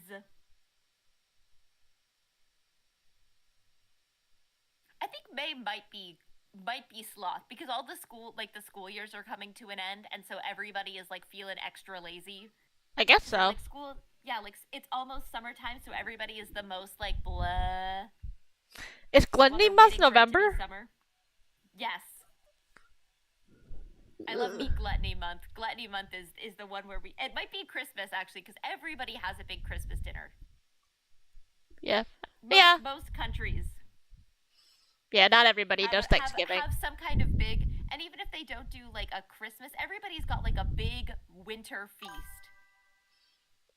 Every month is Sloth Month, but if you try hard enough, but Pride Month is also every month because shit's gay all year round, son. Yeah, I'm gay all year round. Every month is Pride Month where I'm concerned. Yeah.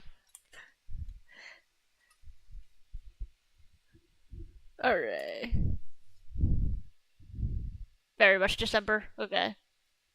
Makes sense. Gluttony in December. You should know. You're the one who always gets in trouble.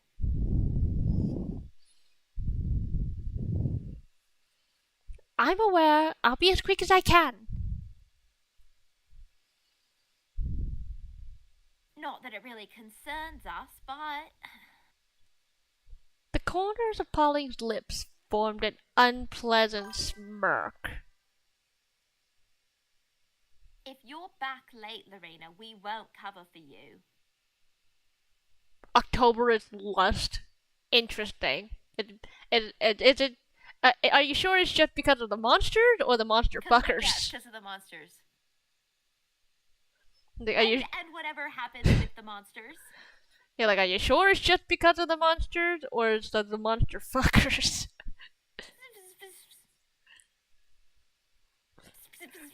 Yeah.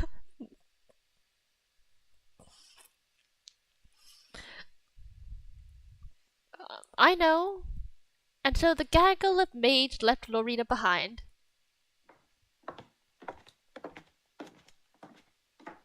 Thoughts of Tawa, or Tilly.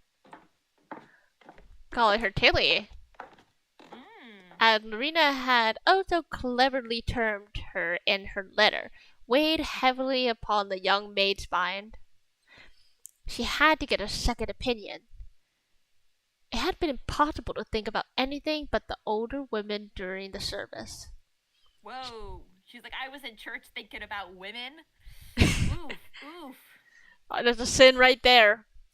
That's a sin right there. That's lust. So consumed by Tawa she had been, and still was, she failed to realize where she was walking. But that's such a blunt slap. That's a bit violent. Ow! Until it was too late. Lorena recoiled, holding a hand to her cheek. Her jaw hurt. Had she just quite literally walked into somebody?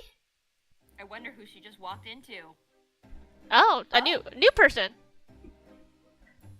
My. You should watch where you're going, dear, or you might cause somebody some serious harm. I am... Nothing to say? Cat got your tongue? But, well, Dorina flustered and glanced down at the ground. It didn't help that the woman she walked into was rather pretty. Lorena, keep your gay thoughts to yourself. I wonder if this game has multiple endings. Routes? Yeah. I wonder. Like, who are all the romanceable targets other than Tawa? Tawa's pretty obvious. They're like, who else could be a romanceable target? Well, there's only one way to find out. Yeah. She had brown hair that put Lorena in mind of chestnuts. Her attire, meanwhile, was much like that of a schoolteacher, with a white blouse and a long, sensible skirt. She didn't look too dissimilar from Miss Amy, Lady Constance's governess. Neither was she alone. It's the Twin Tail! Wow, they just defy gravity. Romance the glass stained window. Yeah, that's what I want, is the glass stained window of the saint that Lisa Lotto was talking about. Yeah, I doubt that's a CG, unfortunately. Dang, if only. Okay, well, if I'm Miss Chestnut over here, I think you have to be Twin Tails. Okay. The blonde girl with the disagreeable scowl stood by the woman's side, her hands planted firmly against her hips. Upon closer inspection, Lorena realized she knew these women. She'd never spoken to them before, but she had seen them in passing on more than one occasion. They frequented the Sunday services at St. Mary's too. It was a small world after all, and Ellesmere was smaller than most. A smirk captured the older woman's lips. She surveyed Lorena with undisguised amusement. It's a small world after all. I think this is you? Oh. Now that I look at you properly, you are rather lovely. The lovely? I am? The tiny little sound. Indeed, I'm quite fond of soft, shy girls. Can I kill this fly or not? I swear, I just keep barely. Yeah, it's just natting it. It's nattering. I'm like so close. I feel like I'm so close. Oh, please. You're kind of very fun to play with, you know. You're kind? You're kind. She's much like Tawa. Do give it a rest. The shorter girl rolled her eyes empathetically in the manner of one who must have practiced the gesture a good deal before a full-length mirror. You should restrict your playing solely to the violin. I know, but when faced with a sweet young thing like this, how can I resist? You'll have to do your best. You know what Reverend Honor says. Pits of hellfire and eternal damnation. I know. Being gay is a sin. Honestly, you need to start leaving pretty girls alone. Boo, that's so boring. The younger girl pulled a face. Do you even listen when you attend church? Or is your head off in the clouds? I prefer to hum a little bark under my breath while the venerable reverend goes on and on. It is true. Big sister. The younger sister shook her head. Her expression was incredulous. You are impossible! Indeed. The other sisters. I guess. Excuse me. I apologize if I was in the way, but I have somewhere I need to be. Oh, right. I'm sorry. Well, run along then. I trust I will be seeing you in due course. A mischievous smile. Miss Lorena Wall.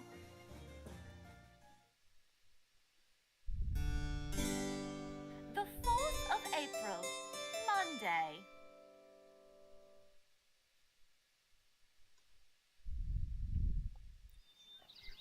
It was Monday, and Lorena found herself occupied with the arduous task of doing the laundry. The housekeeper, Miss Alicia Smith, had stripped a pile of bedsheets from the innumerable unnecessary guest rooms in Bly. These sheets had not been slept in for years, and Lorena doubted they would be put to use in the immediate future. Why, then, did she have to wash them? To the younger maid, it seemed like nothing more than pointless busywork. Miss Smith's orders, however, were absolute. The washing was always done on Mondays. Miss Smith was a stickler for it. It was an unwritten rule at Bly. But perhaps it was not so unwritten after all, because Miss Smith had read about it in Estelle Wood's popular Practical Housekeeping Guide. In any event, Lorena had managed to progress to the 3rd stage of the long, laborious chore. She was boiling the linens in soapy water, stirring them with a wooden stick.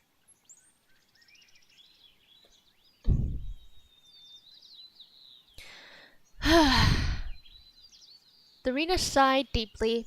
It didn't make her feel any better. This would be far easier if she had help. But Pauline, who was supposed to aid her, had swaned off a good 20 minutes or so ago. Oh, the other maids don't even do their jobs. Yeah, ouch. Lorena had no idea when, or indeed if, she would return.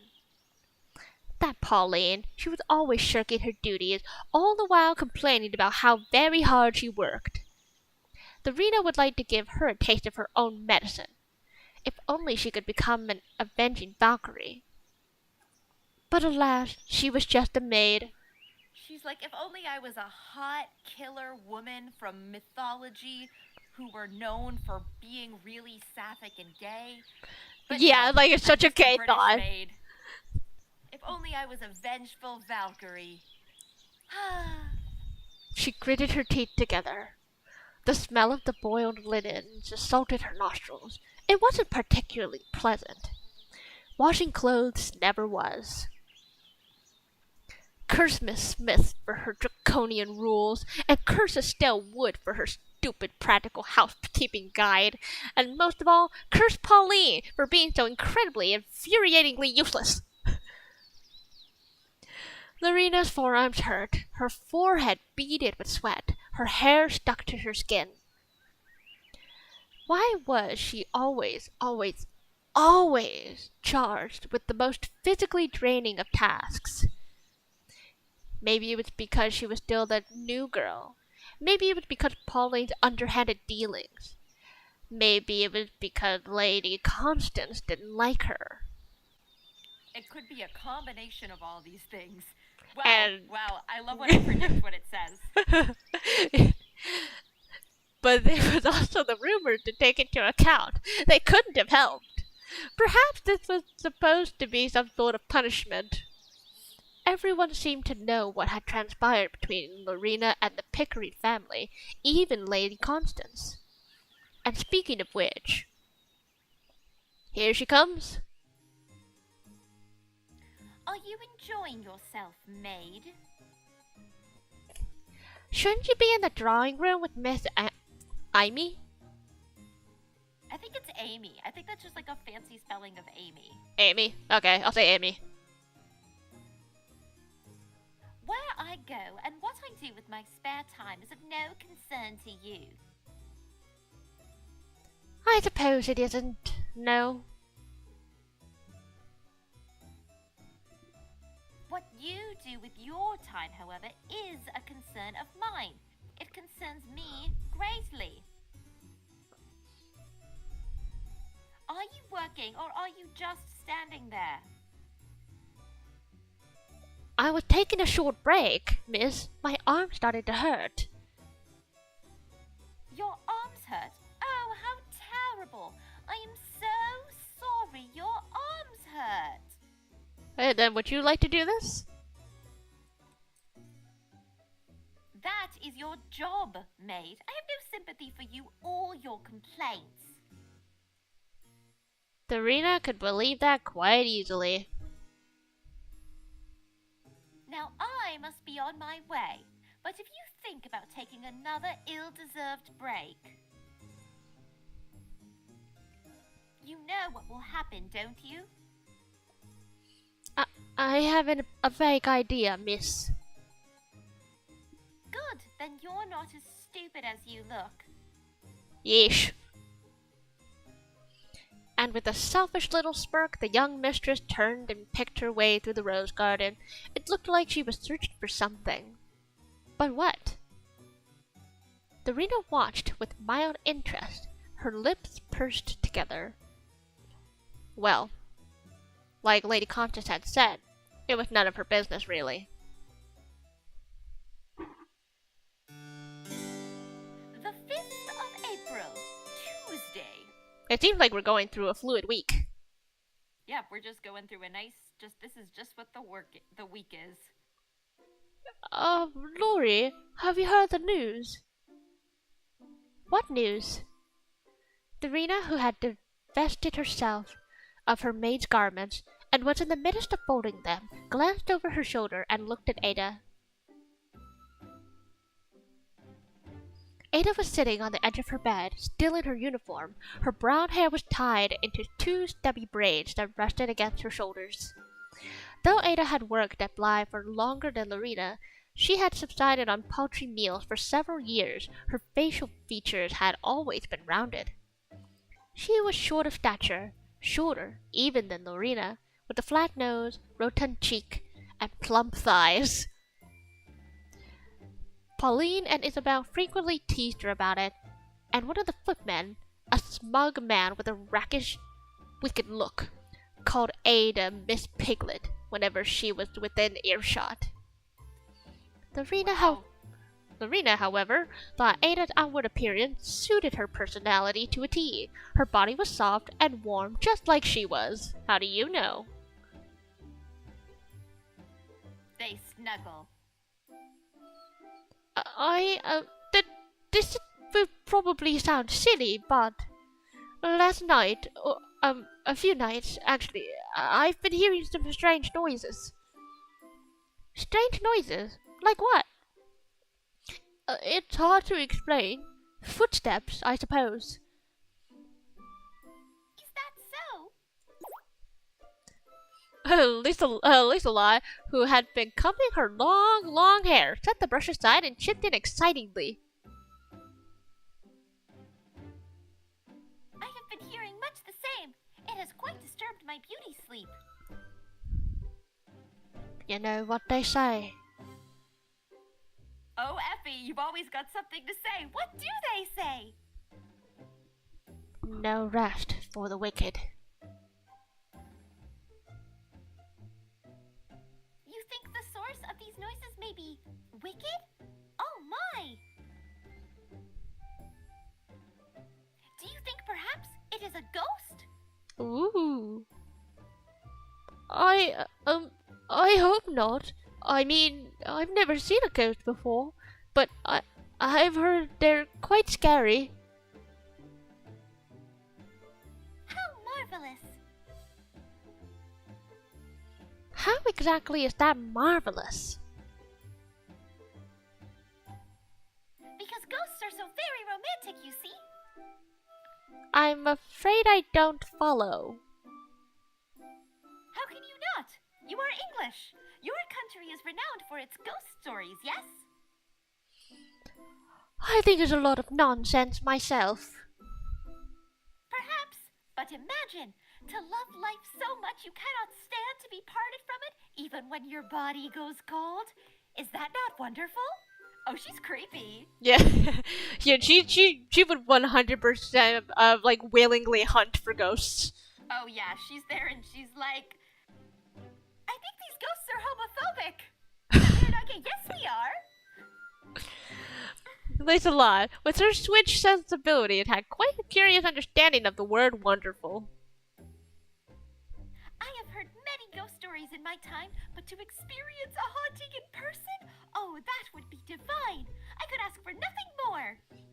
Yeah, she wants it. The ghost, I think Ghost will like literally stay away from her because of how enthusiastic she is. Then I'll keep my eyes peeled out for any ghosts, but I'm a bit doubtful. You're so admirable, Dorina. What do you mean? You, well... Ada's cheeks flushed light pink. Thank you for taking me seriously. A lot of people don't, but that's probably my fault. I'm always imagining things, silly things, and I lose focus. Quite. You always forget to sweep the staircases properly, Ada. I'm sorry. As you should be. Mr. Lester gave me an earful about the staircases earlier, and I wasn't the one who'd been assigned to clean them. Please forgive me. I shan't. My back certainly shan't, at least. I had to pick up after your mess again, and I'm getting too old for all this malarkey. And that isn't all. It's certainly not. The carpets are still filled with dust after I got it! you beat 'em. You got the gnat! I finally got it! That's the real accomplishment of this stream, everybody. Jewel caught the gnat! Woohoo! Finally!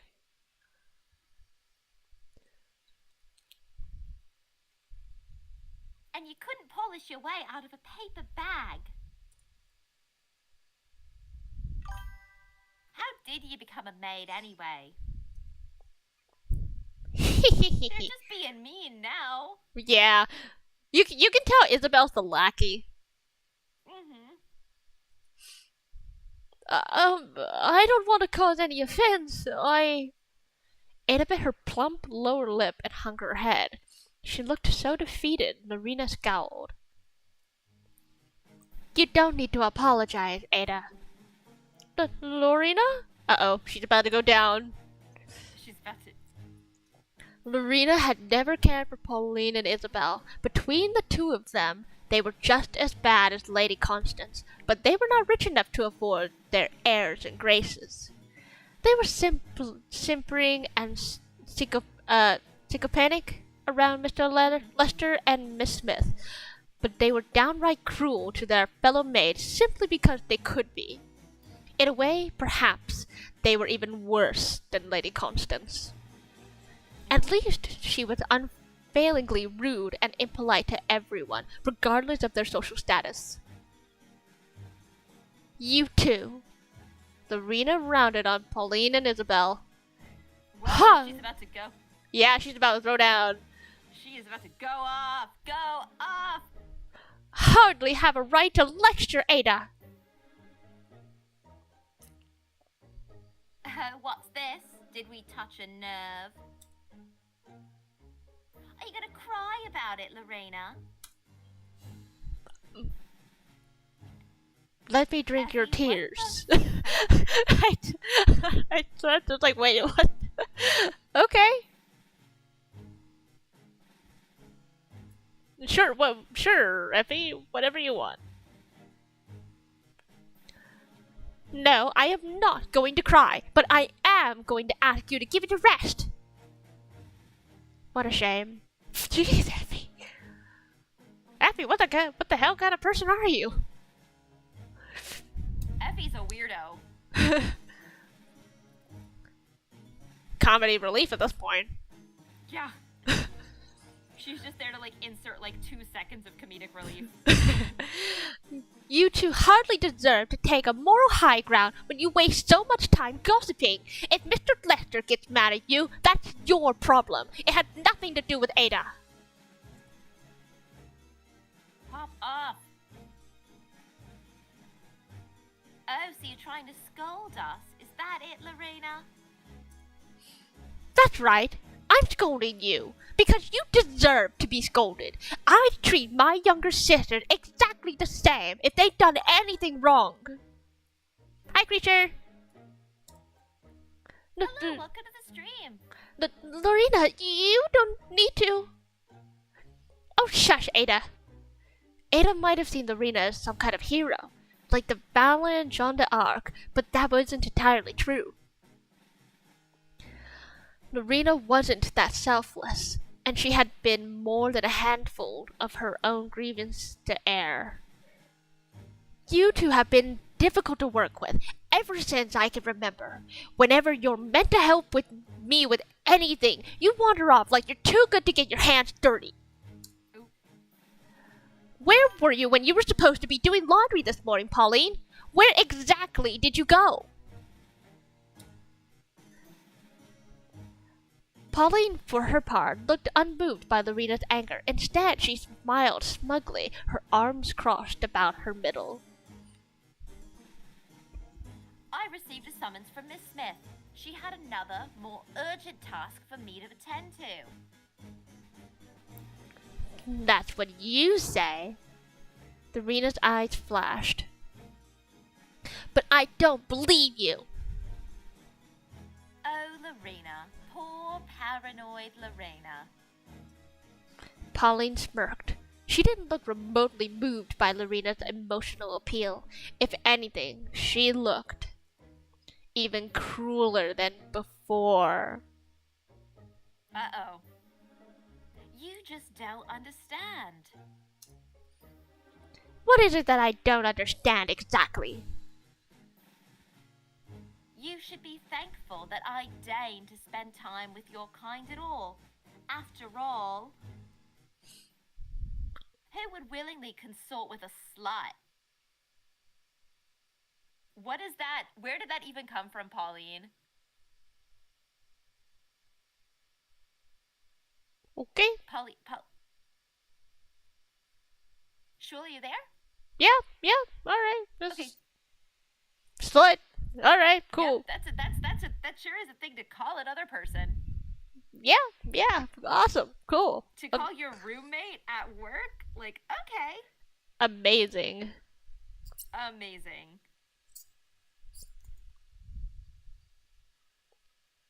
Snacker, Lorene.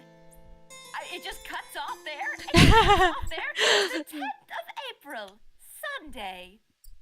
Damn, no juice. No more popcorn. It took a week before Lorena's mother replied to her letter. During this week, Lorena attended to her daily chores in an unspeakably foul mood. Pauline's unpleasant accusation had been bad enough, but Ada's concerns over the ghost of Bly continued. The young maid was so anxious over the supernatural specter, encouraged in part by Lancelot, that she was unable to sleep during the night, and had stolen into Lorena's bed for comfort and on more than one occasion. Actually, they do snuggle. Or Yep, is it? Yeah. they do. The maids all snuggle when they get too cold. Lorena's bed was narrow enough as it was. There was hardly enough room for one more person, let alone two, but Lorena didn't have the heart to make Ada move. She was too soft for her own good.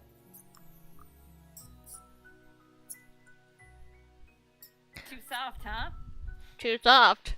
And that Ada is too soft for Lorena to kick her out. The snuggling is so nice. This is warmer than my blanket. To further compound the issue, Lorena still felt anxious around the parlor maid. Yeah, when are we gonna get back to that? Yeah, come on, where's the Yuri? Taohua. Lorena skirted about her as though she was infected by the bubonic plague. Lorena didn't know why, but being around Taohua was uncomfortable. She said as much in her last letter to her mother, scribbled hastily with shivering, sleep-deprived fingers. I don't understand her at all.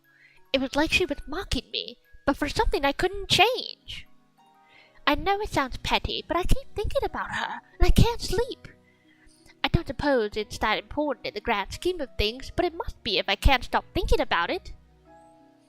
And then, guilty that her latest letter to her dearest mother was nothing more than a list of grievances she had with Lady Constance, Lady Leonard, and the insufferable parlour maid, Lorena had hastily appended. But enough about that. How have you been?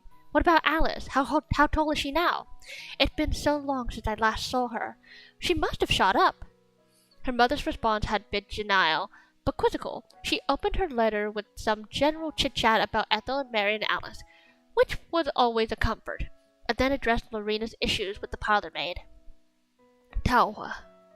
Or as Lorena had written, because she had no idea how to spell Taohua's name, Tilly.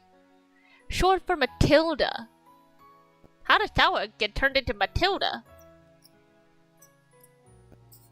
Who knows? White people always be doing that.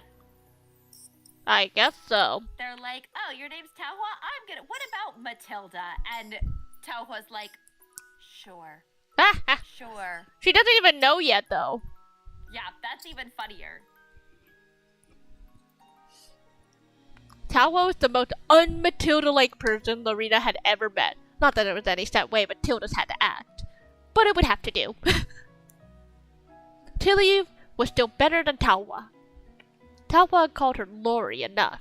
It was tit for tat, really. Well deserved. I'm sorry, dear, but I don't understand the problem, her mother had written. It sounds like Tilly was looking out for you. She might have been a bit harsh, but she wouldn't have said those things if she didn't care. Maybe you two could even become friends, the mother supports. The mere idea was enough to make Lorena snort in disbelief. Thank you for the stretch. Yeah, let's both give a stretch. You. Stretching. Man, what's up? Friends. Her mother seriously thought she could become friends with Taohua. Maybe Lorena could have become friends with Tilly, whoever that was, but Taohua? There was not a chance. Hey, stranger danger. What do you mean? They're not strangers. They worked together for like 6 months now, and they've held hands in the kitchen. Yeah, I had a feeling he's talking about you. Oh, me? I'm You're- not dangerous. Yeah, you're not. You're the danger stranger. I'm not dangerous. I'm totally safe and fun to be around. And you should let your guard down around me. Don't worry. I don't bite unless you want me to. Yeah, she's a totally normal, tame snake. Yeah. Totally friendly. I just want to give a little squeeze. But yeah, I do have your name pinned in my Twitch description or title. So this is my friend Misha. You can check out her channel. Yeah, I guess I didn't introduce myself to your chat. We can do that at the end. I can plug myself at the end. We can give each other more of the rundown at the end. Yeah, it's fine. Yeah, but I have you mentioned on my Yes. stream title. I also have you mentioned in mine so that people know who I'm hanging out with. This is my friend Shul, everybody. They're a cat. Yeah, it's a cat and a snake. Predators. Rar. Rar. Actually, isn't it funny that like you ever seen those cat videos where cats are like actually like pawing against the snakes and stuff? Like just on like even ground. I have a pet cat and a pet snake, and they're friends in a way. They like to look at each other. They like to press their noses against each other through the glass of the snake tank. Oh, that's cute. Okay, maybe Lorena could have become friends. Whoever told her, there's not a chance. Not a chance in hell.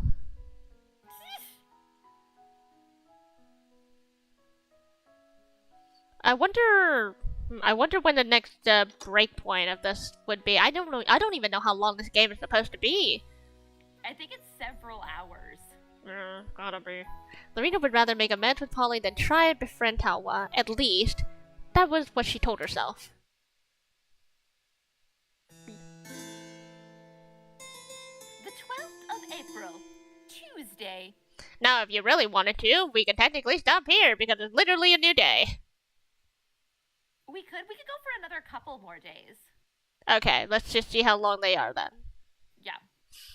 Miss Amy Varens was not the first governess Lady Constance had ever had. Neither was she the first governess Lorena had been attending to the needs of the wildly irascible madam, even during the maid's brief 4-month supply. Before Miss Amy Varens had been Miss Lillian's Hurst. Lorena didn't remember Miss Lillian in great detail, as she had been fired for some misdemeanor or another during the second week of Lorena's employment, but she could recall, though vaguely, that Miss Lillian had been very tall and very blonde with piercing eyes. Miss Lillian hadn't seemed like that kind of woman who could be outsmarted by a pint-sized she-devil like Lady Constance. But Lady Constance, despite her mere handful of years spent residing upon God's green earth, could be even wilier than a fox. Before Miss Lillian had been a string of governesses Lorena had never met, Miss Penelope Howard, Miss Catherine Storr, Miss Adrian Spence. None of them had remained in Bly for longer than a year. Miss Amy Varens was Lady Constance's new tutor, rather, and Lorena felt rather sorry for her. She had an even more unforgiving job than Lorena did. Oh? Wait. Be even more unforgiving. Wait. The strange woman from before, and then the haughty woman. The haughty woman, you should just stick to piano. Could that be? I think that she's a piano.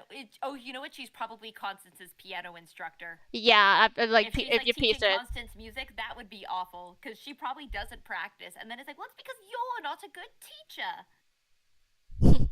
Yeah, but I mean, that lady has a very similar sister of her own, so. Yep. She knows how to handle it. Miss Amy was French and hailed from Lyons. She had a fiery red hair. Which one would assume denoted a similarly fiery personality, marking her out for ballet, perhaps, or the opera. Maybe it's a different person. Was quite the contrary. Miss Amy was a softly spoken, retiring woman who would sooner have swallowed her tongue than stand upon a stage. Lions? Not lions? Meh. It was unthinkable that such a woman could reign in Lady Constance. Lorena had known it was impossible from the very beginning. Lady Constance would chew her up and spit her back out. But that didn't stop Miss Amy from trying. She tried so hard it was almost heartbreaking.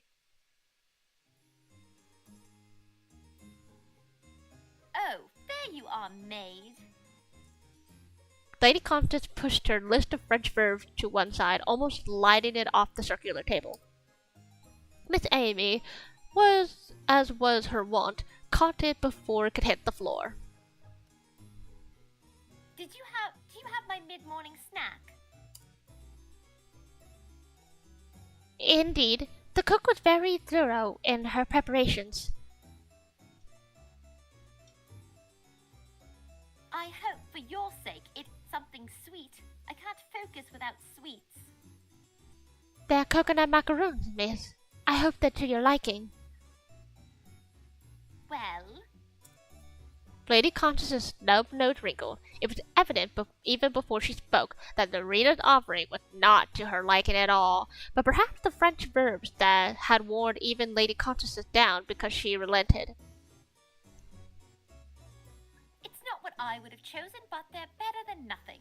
Set the plate by my side, please, and don't jostle any of my things. And she accepted them. Certainly.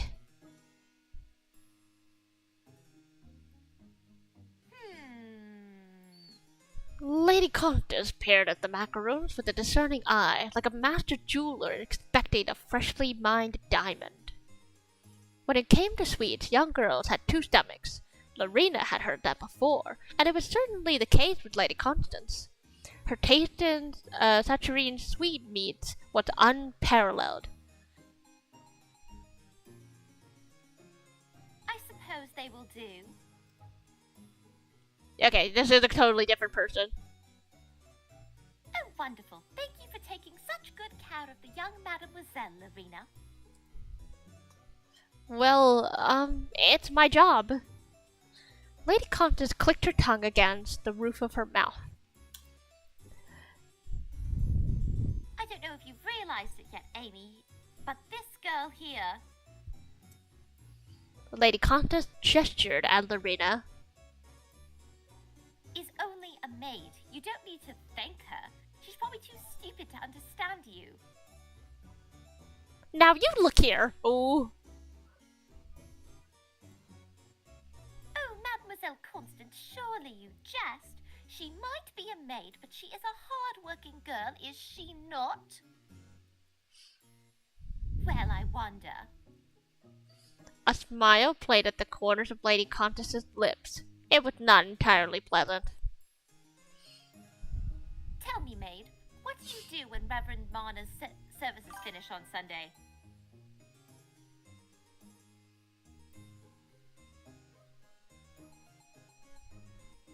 Well, Lorena shifted suddenly guilty. She looked down at the floor and the patterned rug that covered it.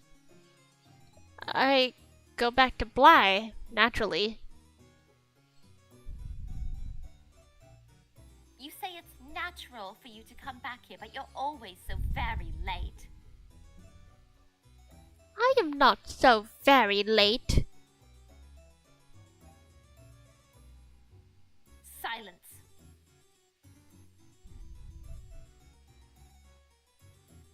You were a quarter of an hour late returning to Bly than the other maids last Sunday and the Sunday before that. It might not sound like much to a dullard like you, but it all adds up to a considerable amount of time. I didn't realize. Of course you didn't. You've never learned how to do basic mathematics, have you? Lady Constance's eyes roved up and down Lorena's form. Her lip curled. Then let me phrase it in a way even you can understand, maid. You have wasted more than an hour during the last month alone. A whole hour. She is fixing to stamp a sign to the door that says, like, bathroom breaks or wage theft. Oh my god. Now do you understand the gravity of your sins? Sins? That seemed a little harsh coming from a tiny mouth like Lady Constance's, but Lorena had no room to argue. Lady Constance had already outmaneuvered her. This is sloppy, slovenly behavior. I won't abide by it. You maids are only allowed to attend church every Sunday out of the goodness of my mother's heart, but you've been taking advantage of that. You're using your faith as an excuse to take time off on our good graces.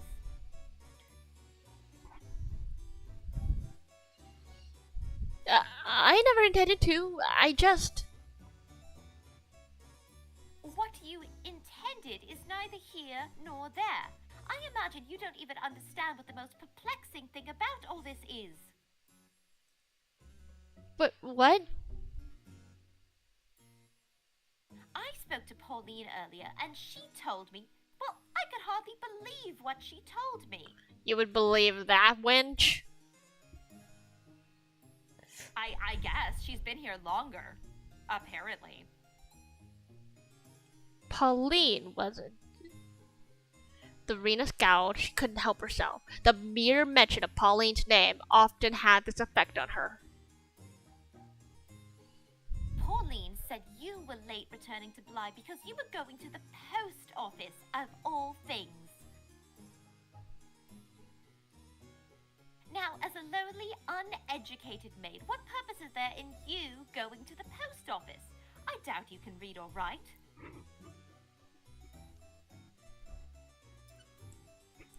Well, I know it might seem unbelievable, but I do know how to read and write, miss. Oh? Lady Constance didn't look surprised by this news. Surprising though it was, her face remained calm, like a still puddle of water after rainfall. It was even more disconcerting than an outright anger. And how, pray tell, did you learn to do that? My father taught me. So your father was a scholar, was he? Not exactly. He was a sailor, but he went to a village school when he was a child, and he learned a little here and there. He was always fond of stories, Robinson Crusoe and the Arabian Nights. He read them to me when I was a child, which means she's carrying one of the books that's reminiscent of her father. That was probably her father's book that he left her when he, I don't know. The was implies that he's dead. Oh my, how interesting. It seems we have an undiscovered genius in the house. This whole time, should I have been curtsying to you? That's so sarcastic. But Mademoiselle Constance, please, your lesson. In a minute, Amy. I'm not through with Sappho here. Oh my god, she just called her a lesbian. Oh, Oh, you're a poet like Sappho. damn. What is it? I saw a tweet the other day that was like, anything could be a slur if you say it enough like a slur. Like, oh, Sappho here. God. Lady Constance's lip curled. Tell me, maid, if you really are so very intelligent as you seem to think, then why don't you help me with my French reading? The French? That's right. That shouldn't be too much of a challenge for you, should it? After all. Lady Constance raised her eyebrows. You know how to read and write, you clever girl. Well, I've never studied French before, and That wasn't a question. It was an order. Come here. Oh, jeez. Serena glanced about the drawing room awkwardly, but there was nobody to save her. Miss Amy certainly couldn't. There was nothing she could do. Lady Constance was in a particularly sadistic mood today. French always did this to her. It was no secret that French was Lady Constance's least favorite subject, and the fact her new governess was a Frenchwoman herself was no small source of scorn from the young girl. Fearing for her immediate well-being, Lorena hastened to Lady Constance's side. The young girl took a slim volume of French fables from her desk and handed them to Lorena. Lorena The took... French language does that to me too, completely understandable. That happened to me last week. I was streaming a game that had French and I was like, can't do this. Yeah, you were having like a minor French lessons in your chat. I was having a great time, like texting my friend on the side, like, excuse me, is this real French? And they were like, kind of, technically. Yeah, I thought that was funny. Lorena took the book and opened it. She stared at the words on the page. But they had no meaning. They might as well have been written in Greek. Well... Oops, sorry. Lady Contessa's devilish smile grew wider. What are you waiting for? Start reading, please. Stranger danger is of little low value to me. I'm not a stranger. Now you've met me. You know my name. And I'm low volume. Oh, I'm low volume? I can't really turn you up that high though. I already have you at 200. Yeah, okay. I can turn up a little bit on my own end. Man, I can't time. You can't time? You I'm type. an echo of myself. Wah wah wah. Wah wah wah. Oh, that's my monitor is what it is, I think. I mean, you sound fine to me. Yeah, that fixes it. Yeah, it was just my monitor was a little bit loud. Yeah, I don't know. That's fine. Let's see if that helps.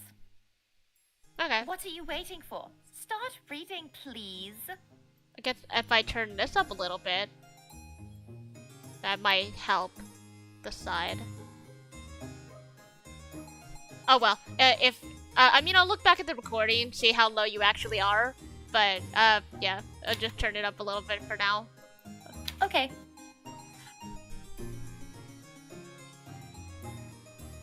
But I... Oh? Are you saying La Fontaine is too difficult for you?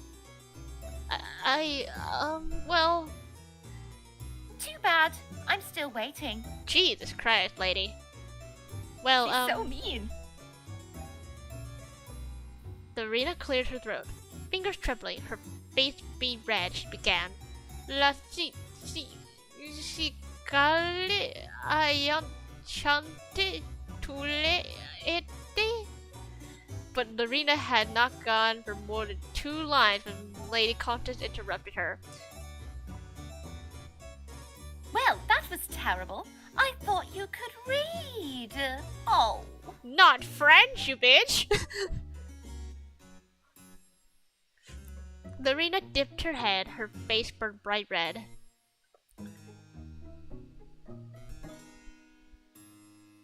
She could read. Basic English at least. French was way over her head. Didn't Lady Countess know how fair she was being? Unfair she was being. But that didn't sway the young mistress. You see? Lady Countess gave Miss Amy a sidelong glance. If this genius of a maid can't understand La Fontaine, then I fail to see why I should be expected to. Oh, very funny. But mademoiselle, French is important. You're expected to understand the gist of the language at least, so you can integrate more easily into high society. And why should I need to integrate? I'm already part of high society.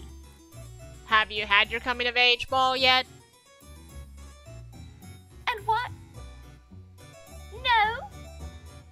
Because I'm only 12. We're planning it, but nothing. I'm tired of these silly games. If you want to teach anybody French, teach this foolish maid. I have no interest in it whatsoever. And with that, Lady Countess got to her feet and marched out of the drawing room. Miss Amy watched her retreating back, a frown on her face. Oh dear. Lorena was inclined to agree with her. Lady Countess hadn't even tried any of her macarons. How could she be so selfish? Hey, if she didn't take them, you can eat them. That means you can eat them. That means that they're free food. Yeah, it's a waste. Yeah, don't waste food. That is an actual thing aristocracy did in the Victorian era. Since people were actually learning to read English, German, Russian, they'd be like, you can't read French, peasant. We don't even speak those lowly languages. Yeah, they got like more and more snobbish about languages.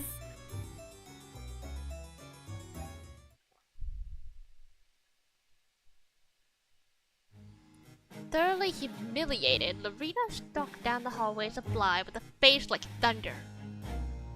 Why was Lady Constance so unreasonable, expecting her to be fluent in French of all things, and then using Lorena's incompetence as an excuse to escape?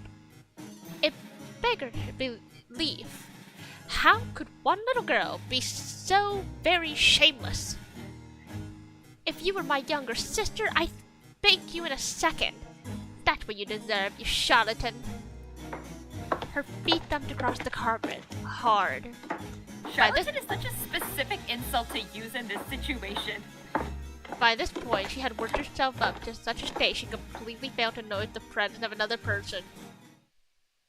Oh? Until it was too late. Oof.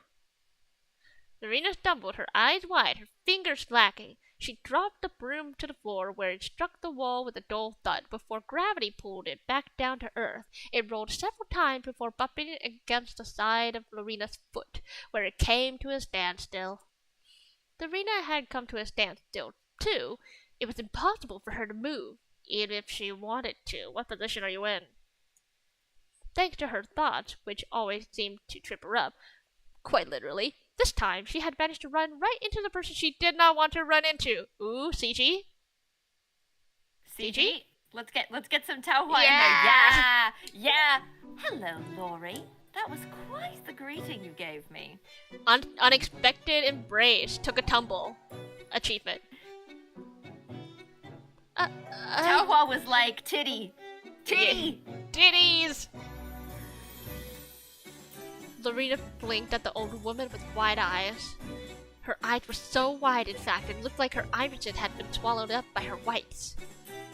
Her cheeks, meanwhile, were slowly starting to turn pink. Why of all the embarrassing things? Are you alright? You look rather flustered.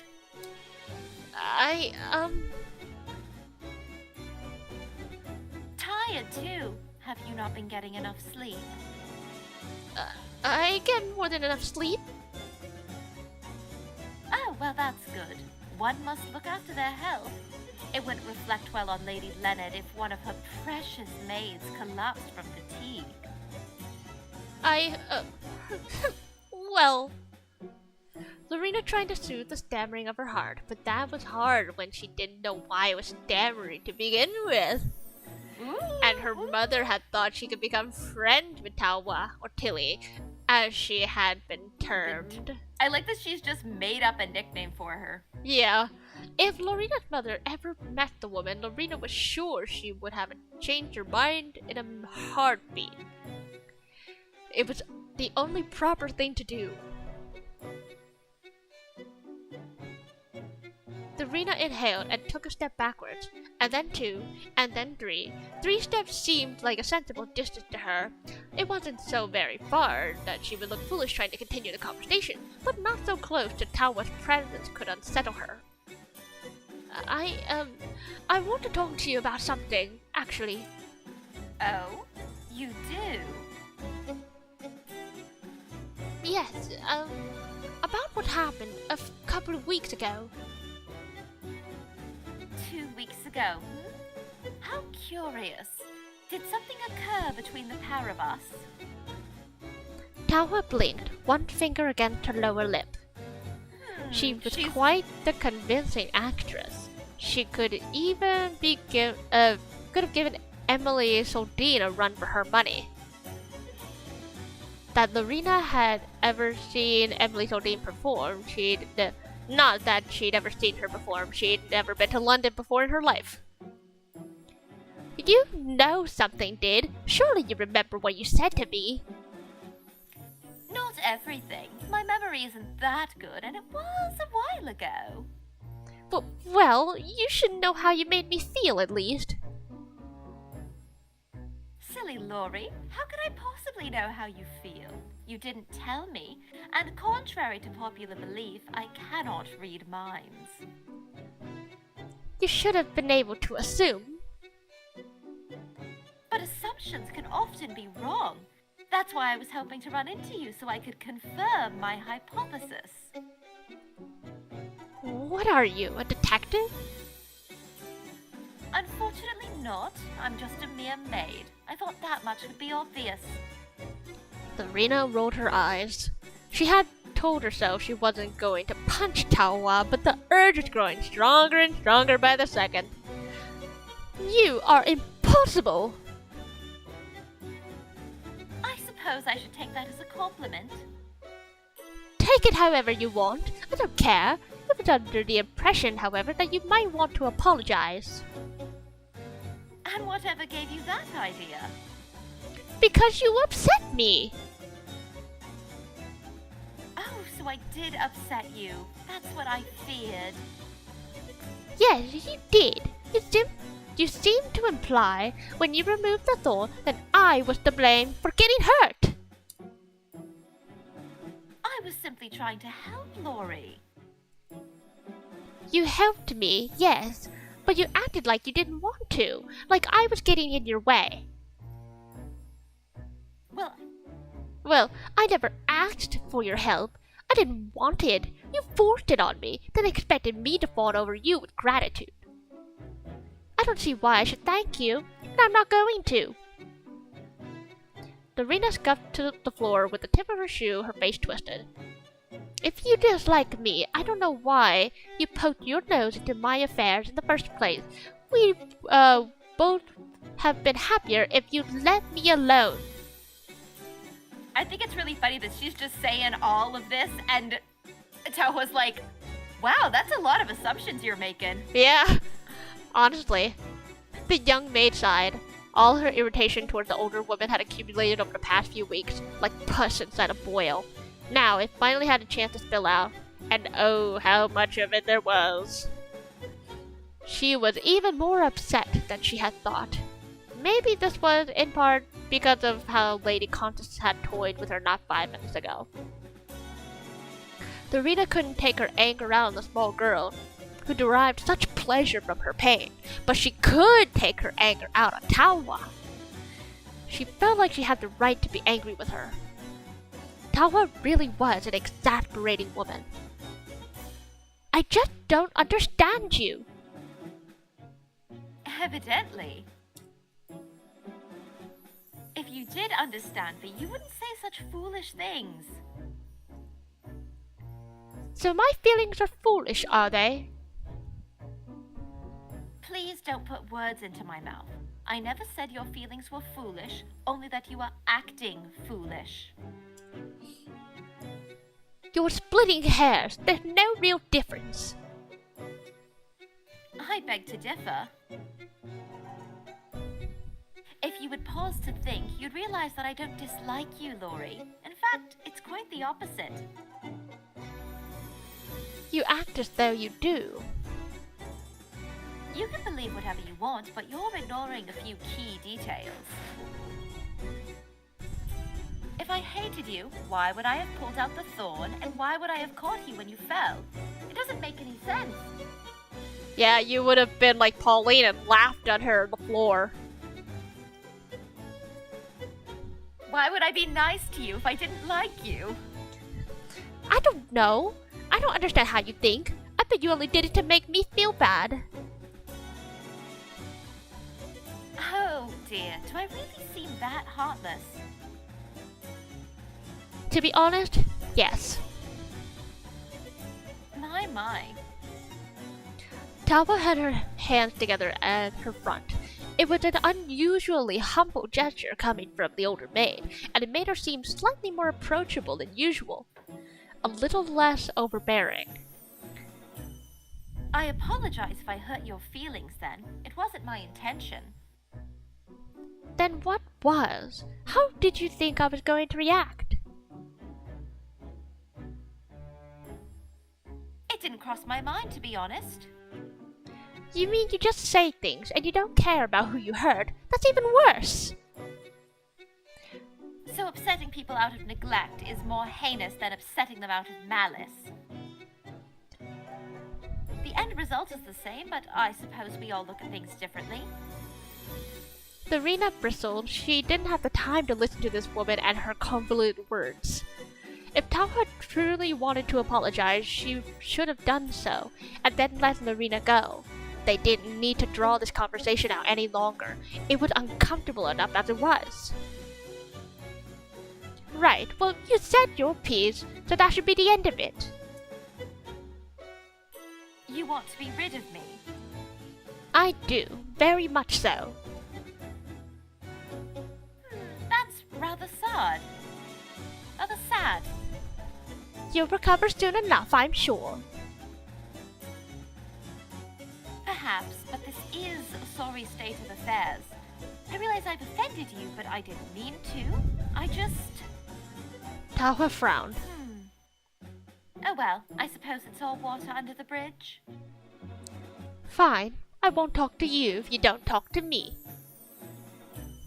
I suppose being ignored is better than being despised.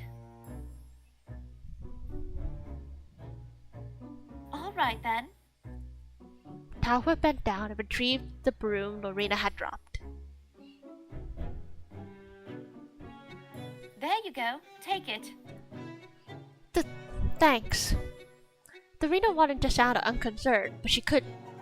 For some reason, her voice was trembling. It was further proof she couldn't spend time in Tawa's company. The older maid was far too difficult. Maybe even dangerous. Lorena couldn't read her, no matter how she attempted. Tawa's eyes were impenetrable, her small smile so well crafted it might as well have been a mirage. Once more, Lorena thought of Emily Soldine. She shook her head. Though Tawa was an accomplished actress, she was no Emily Soldine. She wasn't British enough. Oh my god, she's so racist. Maybe that was the reason Lorena felt so uneasy in her company. Well, I mean, I guess she's not super racist given the time period. She's pretty mild given the time period. That we're not specific about, but oof. Lorena couldn't Foreign understand. to be a British actress. Lorena couldn't understand the older woman, therefore she couldn't trust her. Wasn't that common sense? It seemed logical enough for her. All right, if you're happy, I suppose I'm happy. I'll try to refrain from making unnecessary comments in the future. You do that. I will. I can control myself. Hi, Apples! That's the gayest thing you could say about this. Yeah, hello from YouTube. Hi. I hope I shall see you later, Laurie. And Tawa left. Lorena watched as Tawa's long skirts fluttered around her legs with each footstep. It was only some 5 seconds later, when sense had finally returned to her, that Lorena remembered to mutter, "And don't call me Lori." Little late on that one there. Later that night. Lorena. Yes, Ada? What is it? I'm sorry. Ada shrank back, her head bowed. For a good reason. Lorena's tone was a good deal sharper than usual, and Ada was unused to being addressed so coldly by her closest friend. Lorena sighed, massaging her temple with her fingers. She knew she was being unfair, unreasonable even. Though she had suffered through a remarkably rotten day, it wasn't Ada's fault. Ada had nothing to do with Lady Constance's temper tantrums, Pauline's petty revenge, or Tawa's complex and confusing mind games. Ada was completely innocent. You don't need to apologize. I'm the one in the wrong. But it looked like you were busy. I was busy, but I could always set time aside for you. Lorena put her quill away. She had been in the middle of writing a letter to her mother, but she wasn't entirely sure what to write. Words failed her. Talking to Ada might help her put her thoughts in order. What do you want to talk about? It's about the ghost. Did you happen to hear it again? It's even worse! Lottie told me she saw it! Oh, she did she? Though Lorena was rather fond of Liselot, it was hard not to be fond of Liselot. She didn't regard her as a trustworthy source of information. Liselot was fanciful to a fault. She loved both fairy tales and ghost stories. Often, she'd make no distinction between the two. Yes, she was out in the hallways last night, bolting the windows and drawing the curtain, when she saw, a what? A figure in the garden! Was it a ghostly figure? She said it was quite ghostly. Ooh, spooky. It wasn't Joe the gardener? No! Lottie said it was very tiny, just like a child. She was wearing a long, flowing nightdress. It wasn't Charlotte. It's It gotta be wasn't little Charlotte. It's gotta be Constance. It's gotta be little lady Constance. Did she manage to look at his face? She didn't get a chance. She was so very excited and she said she passed out for a few moments. That sounds like so Lisa lot. She fainted. A ghost! I can die happily! And when she came to, the figure was nowhere to be found. Yeah, because you've been passed out on the floor. How very mysterious. Indeed. And Liselot is convinced it was a ghost? I don't see what else it could have been. Lorena sighed. She wasn't convinced herself, but she was the kind of person who refused to believe in anything unless she could see it with her own two eyes. With a yawn, the young maid began to divest herself of her uniform. She was growing tired, and it was a struggle for her to keep her eyes open. It was to be expected. Ada politely averted her eyes. Lorena folded her uniform neatly, then she put on her nightclothes. When she stretched, the fabric strained against her chest. She probably needed a new nightgown.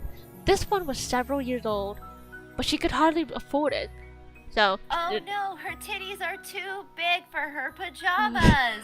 It This sounds- is so terrible. it sounds like she's having a growth spurt. Oh my god. How much bigger can she get? She said she was only 19. And So I think she's done growing for a little while. that's just statistically speaking, you don't stop developing until you're 25. Well, there you go. So she's having a late teens growth spurt. I guess.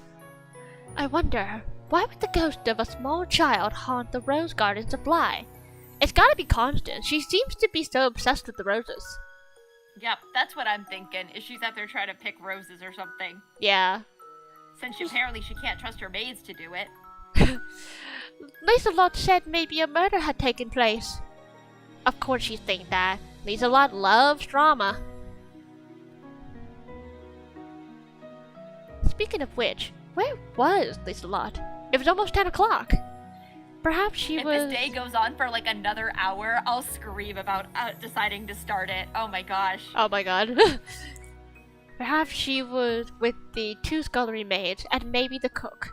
Irritable though she was, the cook had a rare soft spot for dreamy Swiss maiden, telling them about her close encounter with the supernatural. As for Pauline and Isabel, they had been summoned to see Miss Smith an hour or so ago. Lorena didn't know why they were doing what they were doing. Quite frankly, she didn't care. Liselot said, perhaps the previous owner of Bly was a scoundrel, and he sired an illegitimate child with a mistress. Oh, now we're making up conspiracy theories about the house. And then, And then, when he could no longer bear the shame of raising such a child, he murdered her. And buried her body in the rose garden? That's right. Doesn't that have any proof? I don't know about proof, but she made it sound very plausible. She's a natural-born storyteller. Don't pay her any heed. But the ghost! I'm sure it will be fine. Tomorrow, don't worry about things too much, Ada. It was probably her magic. But Lorena was unable to complete her sentence. That's because at that moment, Pauline and Isabel entered the room.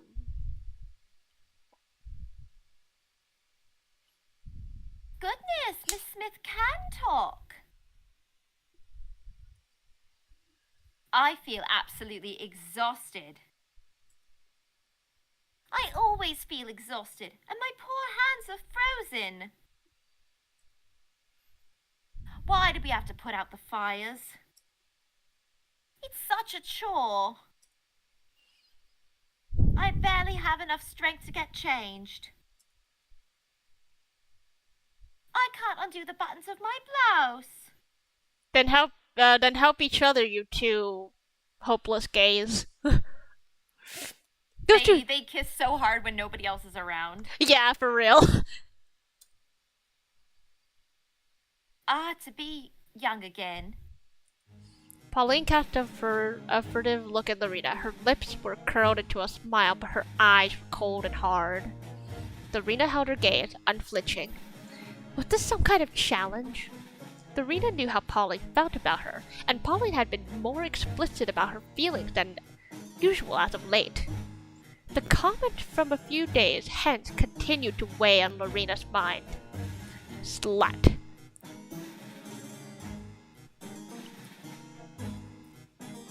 You don't realize how lucky you are, Lorena. How am I lucky, exactly? She certainly didn't feel lucky. You're still young, not yet in your 20th year. A beautiful rose, just right for the picking. Or trampling. Oh, Effie's here too. Effie's the real ghost. I beg your pardon? How long had Effie been in the room anyway? Effie was so quiet, Lorena often forgot she existed. But when Effie did open her mouth to speak, what came out of it was always invariably... The moon looks sad tonight. Effie, what are you talking about? Bizarre. Effie's just like on a totally different planet. Yeah, for real. Putting the moon to one side for now. Pauline's lip curled. You have a bright future ahead of you, Lorena. You're not so very bad looking, and you have a body most men would kill for. Yeah, big boobs. Are you sure you're not jealous? No, not jealous. Most women would kill for it too. I'm so cold my hands won't stop shaking. Oh, you're saying you want a piece of this? She's like, would you mind warming up my hands there, Lorena?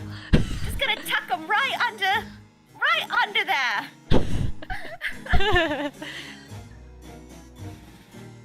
It's a waste that you should while away your life employed as a mere maid. Do you not agree? Your pretty hands will start to seize up just like mine.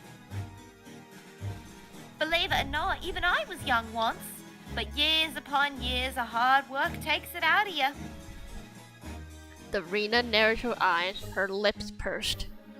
Excuse me, but I'm not entirely sure what you're trying to say. Why, it's simple. If I was a pretty young thing like you, I wouldn't hesitate to use my feminine wiles on the opposite sex either. Especially if it would make my job easier. There's been, like, no interaction with men. There have been no men in this game. Yeah, there's been no interaction with men I have besides not seen Ada's a single... comic. And the priest who doesn't have a sprite. Yeah.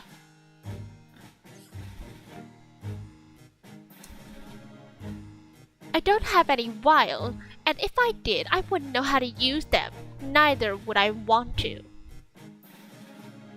That's what you say, but we know better. Really? Have you seen us do it? Yep. Giggle, giggle. Have you seen her use her wiles? Yeah, do you want her to use her wild on you? Serena's back stiffened. She bit her lower lip. Why were they bringing this up again? It's a pity Lady Lena doesn't have any handsome young sons. If only she had, that would have been your ticket to a better life. That would be a completely different game.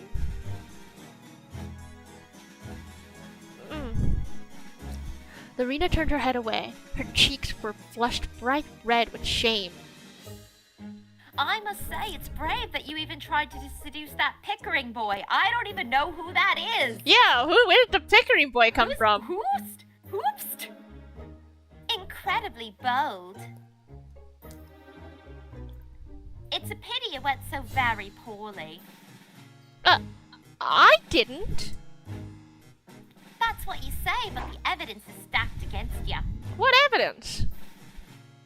Why else were you dismissed from your previous job so abruptly? Oh, that's her at her last household. I don't think Lorena did anything wrong. Hi, Ducky. Mwah.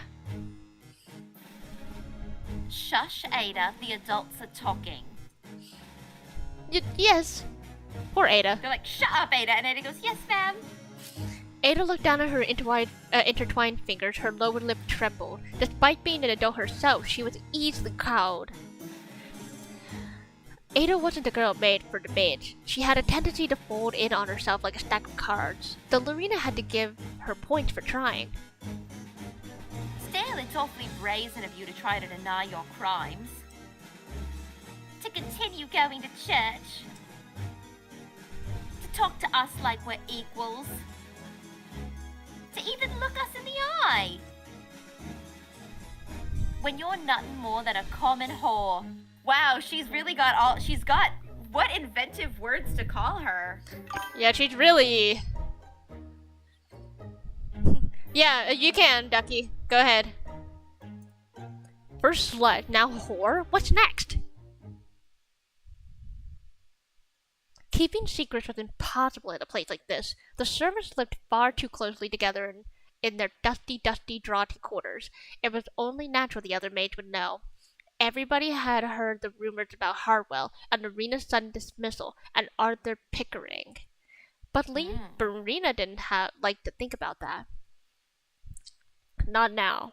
In fact, she was rather shocked to discover she would much rather think about Taohua. Gay! Gay! It's the 15th of April, Friday, and this is where we save the game. This is where we're gonna wrap up for the day. Save. Okay. 15th April, Blackberry Panic. It's called Blackberry Panic. Well, I didn't know the chapters had titles. Neither did I. Hey, reminds me of a similar Strawberry Panic.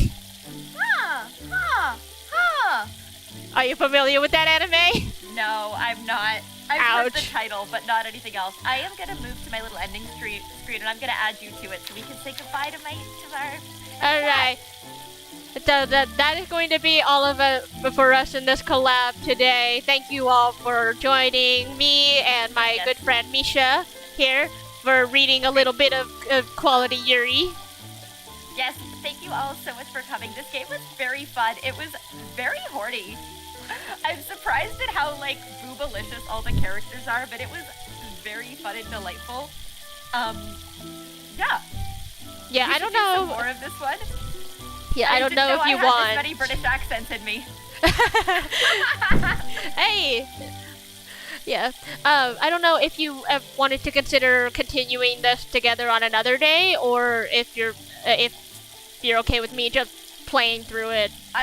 Feel free to continue playing it on your own. We can touch base about our schedules. I know we have really opposite schedules, so we can talk about that off stream as well. I do have to head out, so if you want to do a quick plug of yourself for my viewers, and then I can do a quick self-introduction, all of that stuff, and plug all of my other socials, then we can call that the day. Sure, I guess so. Yep. Yeah. Joel, tell us about yourself. Oh my god. Okay. Hi, my name's Shoal104, aka Shoal. I'm Nekomata Bakeneko Yokai VTuber. Mostly Bakeneko, not so much on the Nekomata side, but I'm like in a weird middle. But yeah, I play a lot of gacha games. There's a lot of variety games. And occasionally we'll hang out with friends, like today. Woo! Thanks for hanging out. Thanks for showing me this game. It's really cute. Yeah. Apparently this developer has a whole handful. That'll be cool. We'll have to check out some more of them. Yeah. So, yep, that'll be all for And us. for everybody on Shul's side who doesn't know me, I'm the actor Misha Bakshi. I stream as the immortal Naga, Veena Nagara, who is searching for her soulmates, and who knows, you might just be one.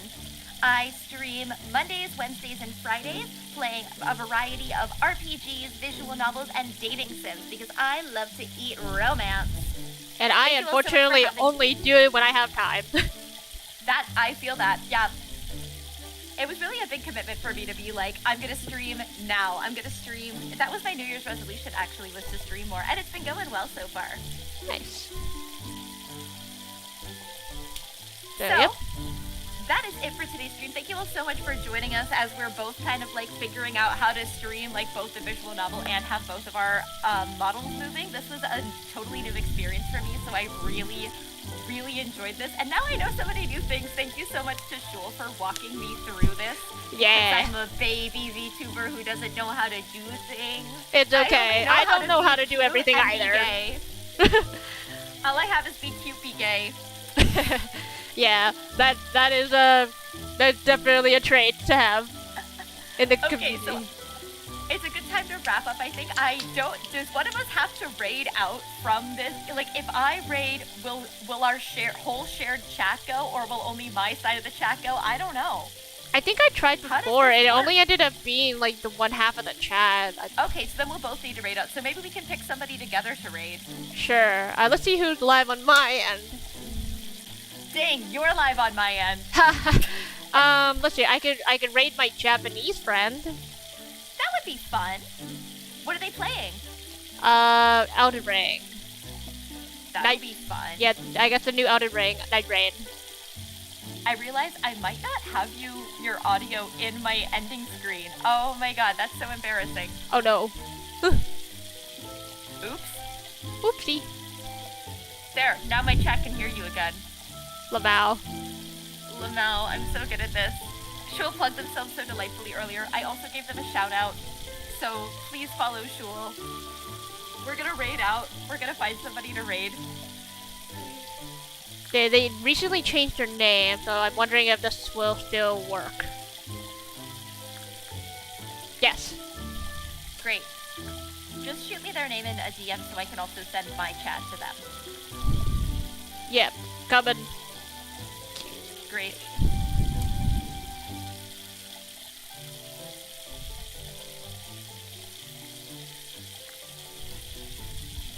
We're doing so well, everybody. There is no scuff ever in our lives. I don't even know what scuff is. I actually don't. It's a new, strange thing to me that doesn't happen, actually.